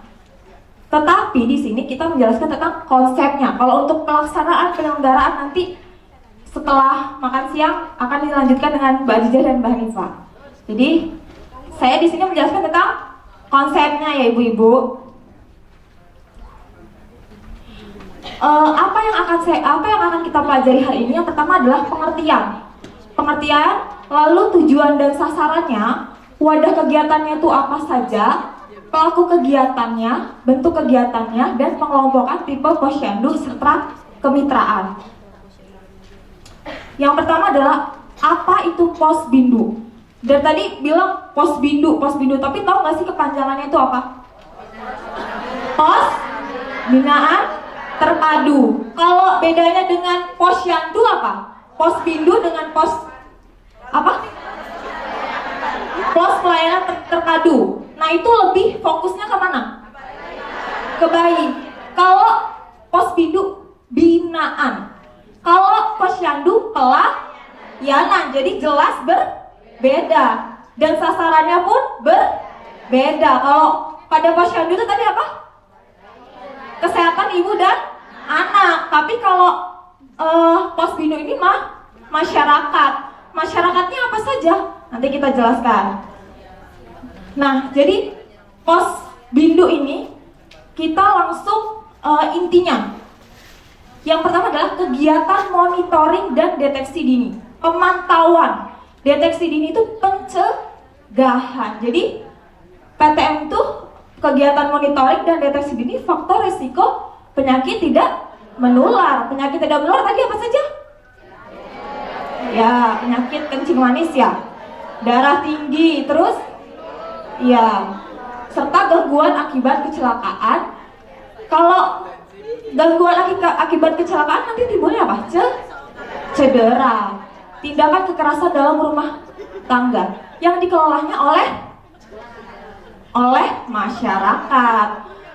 Ya, kalau misalkan ada ternyata di daerah ibu nih terdeteksi adanya faktor resiko, berarti apa yang dilakukan kader? Melakukan konseling, lalu merujuk ke pelayanan kesehatan dasar. Pelayanan kesehatan dasarnya di mana? Puskesmas. Nanti dari puskesmas ke rumah sakit. Jadi ngerti ya Bu ya? Jadi intisarinya adalah monitoring dan deteksi dini ya. Itu kunci utamanya. Yang dikelolanya oleh siapa? Masyarakat. Lalu habis itu kalau misalkan ada terbukti apa ya? Terdeteksi adanya penyakit tidak menular, segera dirujuk. Itu ya. Intinya gitu ya. Itu peran ibu-ibu ya. Ya, peran ibu kader. Apa saja sih kegiatannya? Yang pertama itu adalah monitoring faktor resiko bersama penyakit tidak menular secara rutin dan periodik. Kalau rutin itu dia apa Bu? Iya, jadi meskipun dia tidak sakit, dia harus tetap periksa secara rutin atau teratur. Secara periodik di sini maksudnya secara berkala itu maksudnya gimana? Berkelanjutan. Jadi gak hanya dilakukan sekali saja seperti itu. Apa saja sih kegiatannya? Yang pertama adalah konseling faktor resiko penyakit tidak menular, tentang diet, aktivitas fisik, merokok, stres, dan lain-lain. Ini akan kita bahas besok.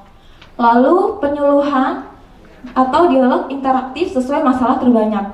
Yang kemarin KBA yang terbanyak masalahnya apa? Merokok ya. Nah, mungkin nantinya bisa dilakukan penyuluhan mengenai rokok. Aktivitas fisik bersama seperti olahraga, kerja bakti, lalu apalagi biasanya Bu? Senam, jalan sehat, jalan santai ya benar. Lalu rujukan kasus faktor risiko sesuai kriteria klinis. Klinis ini maksudnya apa? Gejala bukan usia, gejala umumnya seperti itu. Tujuannya apa sih? Tujuannya ini adalah untuk meningkatkan peran masyarakat dalam pencegahan dan penemuan deteksi dini terkait penyakit tidak menular. Sasarannya siapa Bu? Masyarakat. Masyarakatnya yang sehat atau enggak? Yang sehat aja, kalau yang nggak sehat dibiarin. Iya. Jadi kelompok masyarakat sehat lalu beresiko dan penyakit penyandang PTM yang berusia 15 tahun ke atas. Kenapa tadi 15 tahun ke atas? Ada yang mau ngasih pendapat? Kenapa, Bu? Ya, pada masa usia 15 tahun itu adalah masa remaja. Kenapa masa remaja? Masa-masa dia apa? Apa Bu? Kenceng-kenceng terus jatuh. Ya, terus selain itu selalu ingin tahu. Kalau jadi ingin tahu terus dia coba-coba. Dari hal faktor resiko yang bisa mencoba-coba, jadi akhirnya dia ketergantungan apa? Rokok. Selain itu narkoba. Selain itu narkoba. Terus selain itu ya, jadi masa remaja itu benar. Masa-masa paling apa Bu? Paling indah. Paling indahnya gimana? Apa? berpacaran, aduh. Waduh, teteh yang tahu ya. Jadi penyandang PTM yang berusia 15 tahun ke atas ini adalah masa-masa remaja, di mana kayak misalkan faktor resiko merokok, penggunaan alkohol, lalu tadi benar yang cedera bisa aja terjadi pada masa remaja, nggak hanya pada masa dewasa aja, masa remaja ternyata merupakan faktor resiko juga seperti itu. Manfaatnya tadi dijelaskan cerdik. Udah tahu ya Bu ya, cara cerdik itu jadi gaya hidup sehatnya bersifat cerdik. Cek kondisi kesehatannya secara berkala. Berapa bulan sekali biasanya Bu? 11? Oh 6. Lalu enyahkan asap rokok. Jadi berhenti merokok. Rajin aktivitas apa aktivitas fisiknya Bu? Selain olahraga? Happy berlibur maksudnya. Selain itu? Ayo, apa? Aktivitas fisik. Kalau gizi baru berbeda dengan aktivitas fisik. Kayak seperti latihan fisik, kayak misalkan ibu-ibu mengerjakan pekerjaan rumah, ngepel, nyapu, itu kan aktivitas fisik. Jadi banyak ya Bu ya yang bisa ibu lakukan. Lalu diet yang sehat dengan kalori seimbang, istirahat yang cukup, lalu jangan stres, apalagi yang kalau misalkan tanggal tua ya Bu ya, jangan pada stres ya. Oh langsung ya. Apa? 7 jam. Dihitung aja Bu, kalau misalkan tidur siang tuh maksimal juga 1 jam. Kenapa tidak bisa tidur siang? Jangan main hal.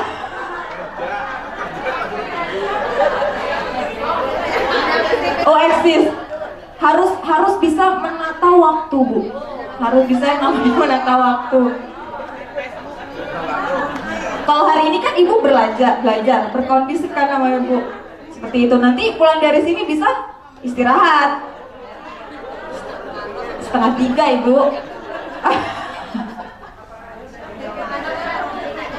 Oh.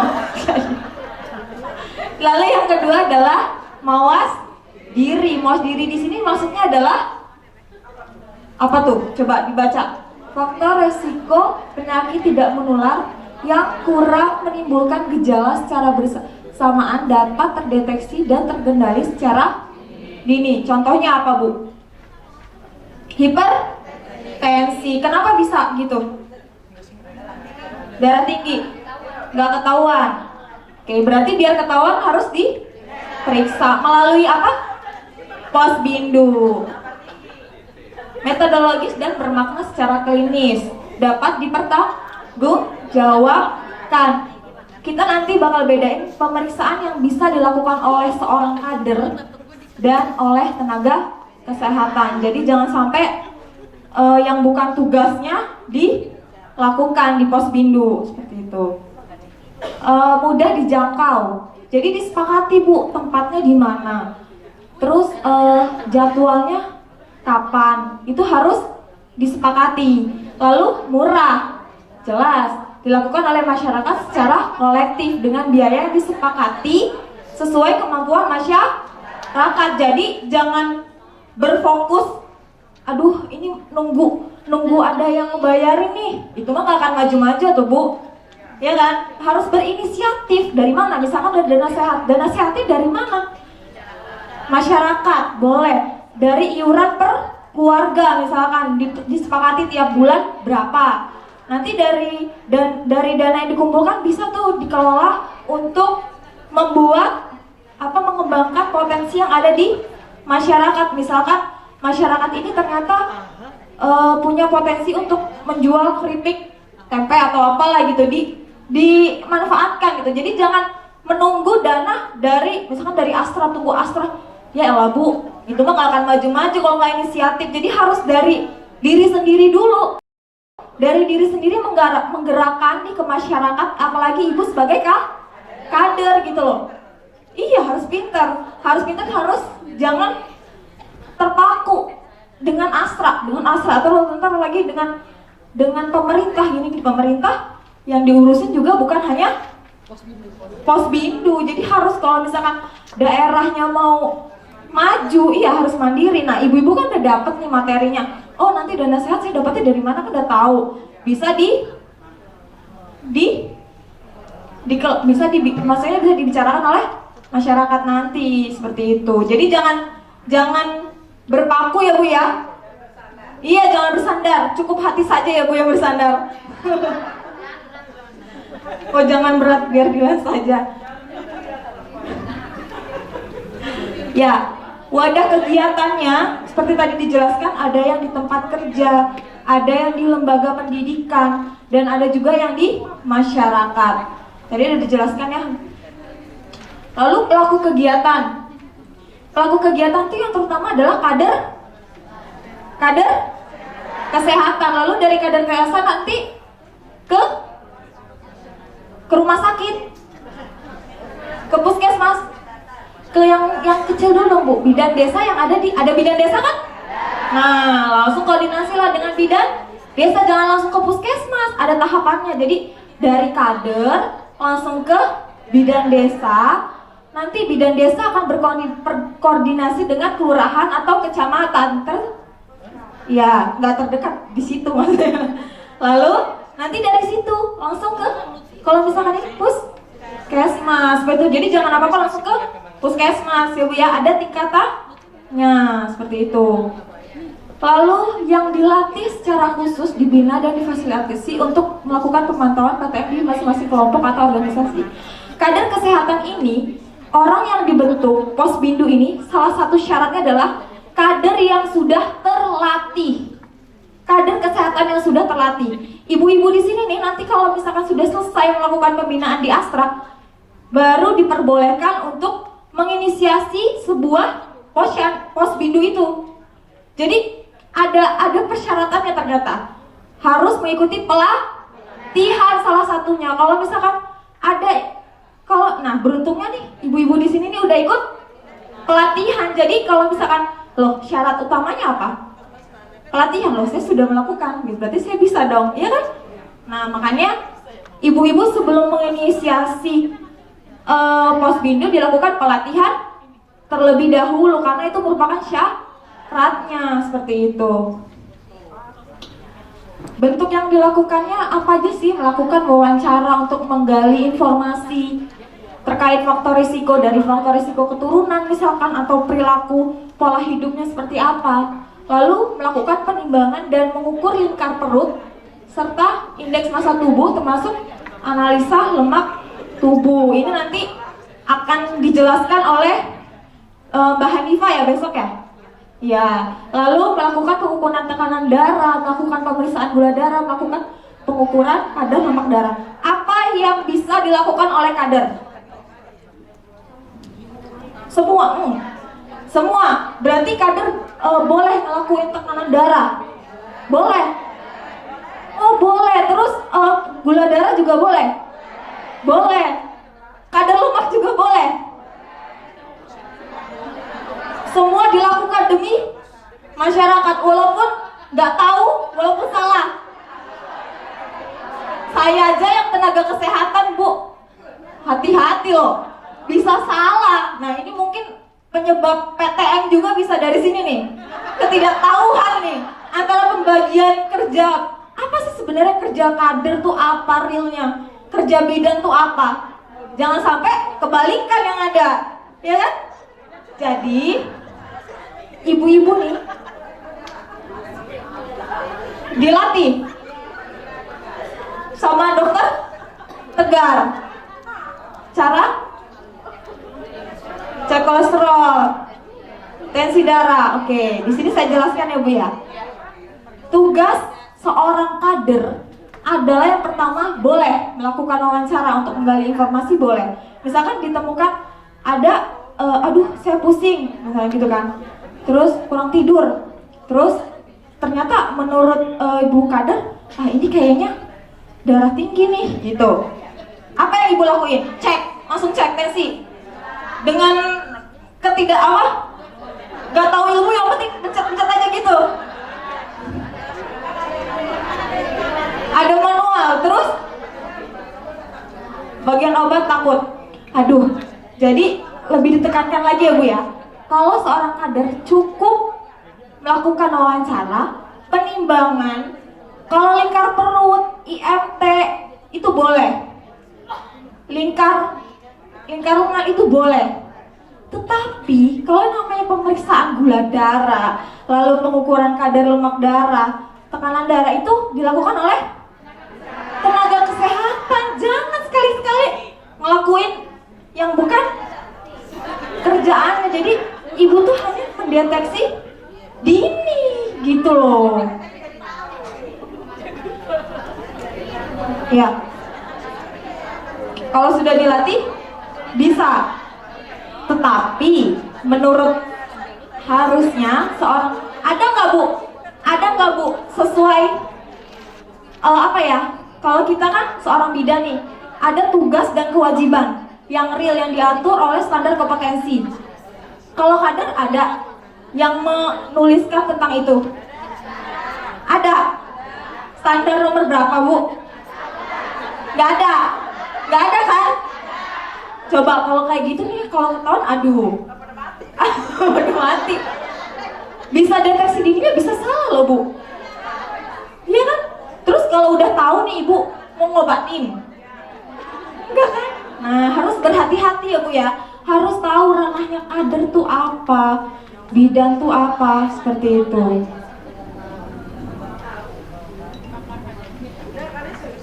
Seperti itu.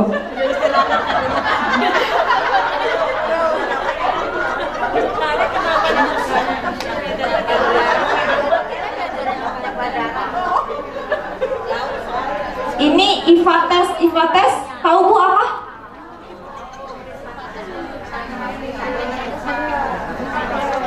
IVA tes itu apa, ibu-ibu? Mulut rahim, ya. Untuk mendeteksi kanker serviks. Lalu melakukan konseling, ini besok ya bu ya, melakukan olahraga dan melakukan rujukan ke puskesmas. Pengelompokan posbindu itu ada 2. Yang pertama adalah dasar dan utama. Kalau meliputi pelayanan deteksi dini, faktor risiko sederhana yang dilakukan dengan wawancara, terarah melalui penggunaan instrumen untuk mengidentifikasi riwayat penyakit tidak menular, potensi terjadinya cedera dan kekerasan dalam rumah tangga, pengukuran berat badan, tinggi badan, lingkar perut, IMT dan tekanan darah, serta penyuluhan mengenai pemeriksaan payudara sendiri. Kalau berat badan, tinggi badan, lingkar perut, IMT dan tekanan darah itu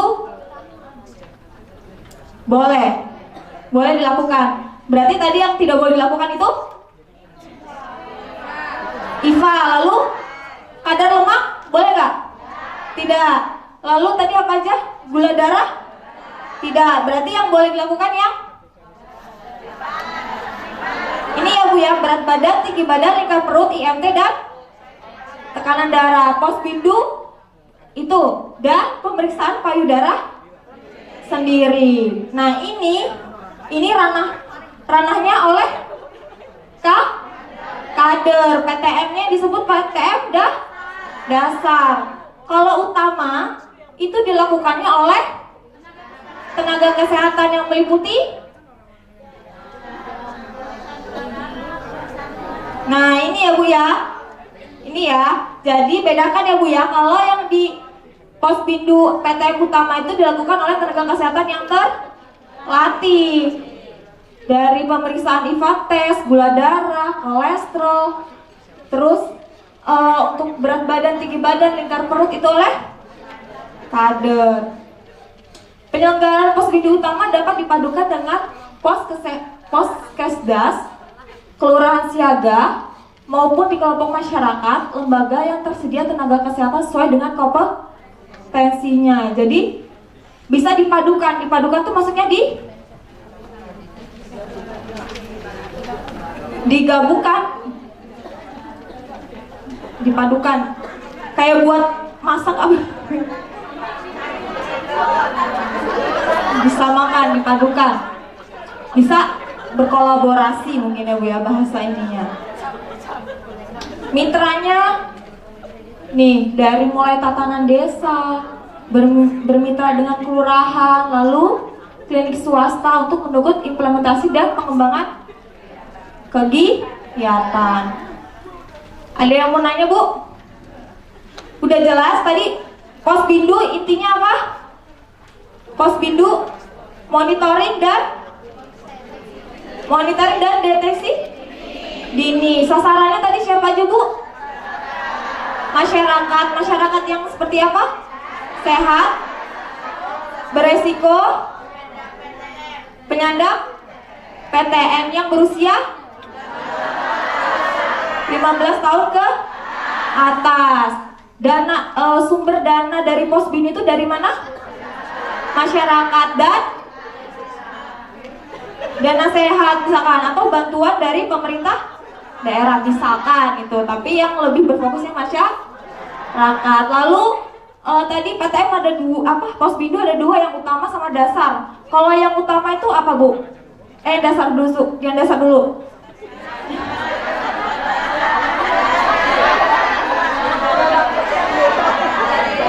Oleh kader apa aja?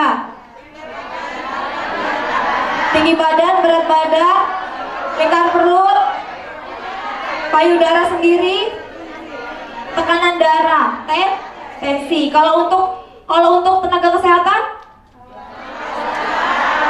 kadar kalau apa tuh sampai ditujuk-tujuk Bu?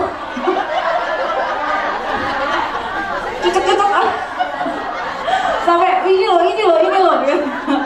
Apa Bu? Tes gula darah. Buat diabetes. Kolesterol, asam urat, apalagi gula darah IVA tes. Ya, udah paham ya Ibu-ibu ya? Konsepnya udah paham? Ada yang mau ditanyain? Nggak ada, jelas? Oke, kalau begitu saya akhiri. Wassalamualaikum warahmatullahi wabarakatuh.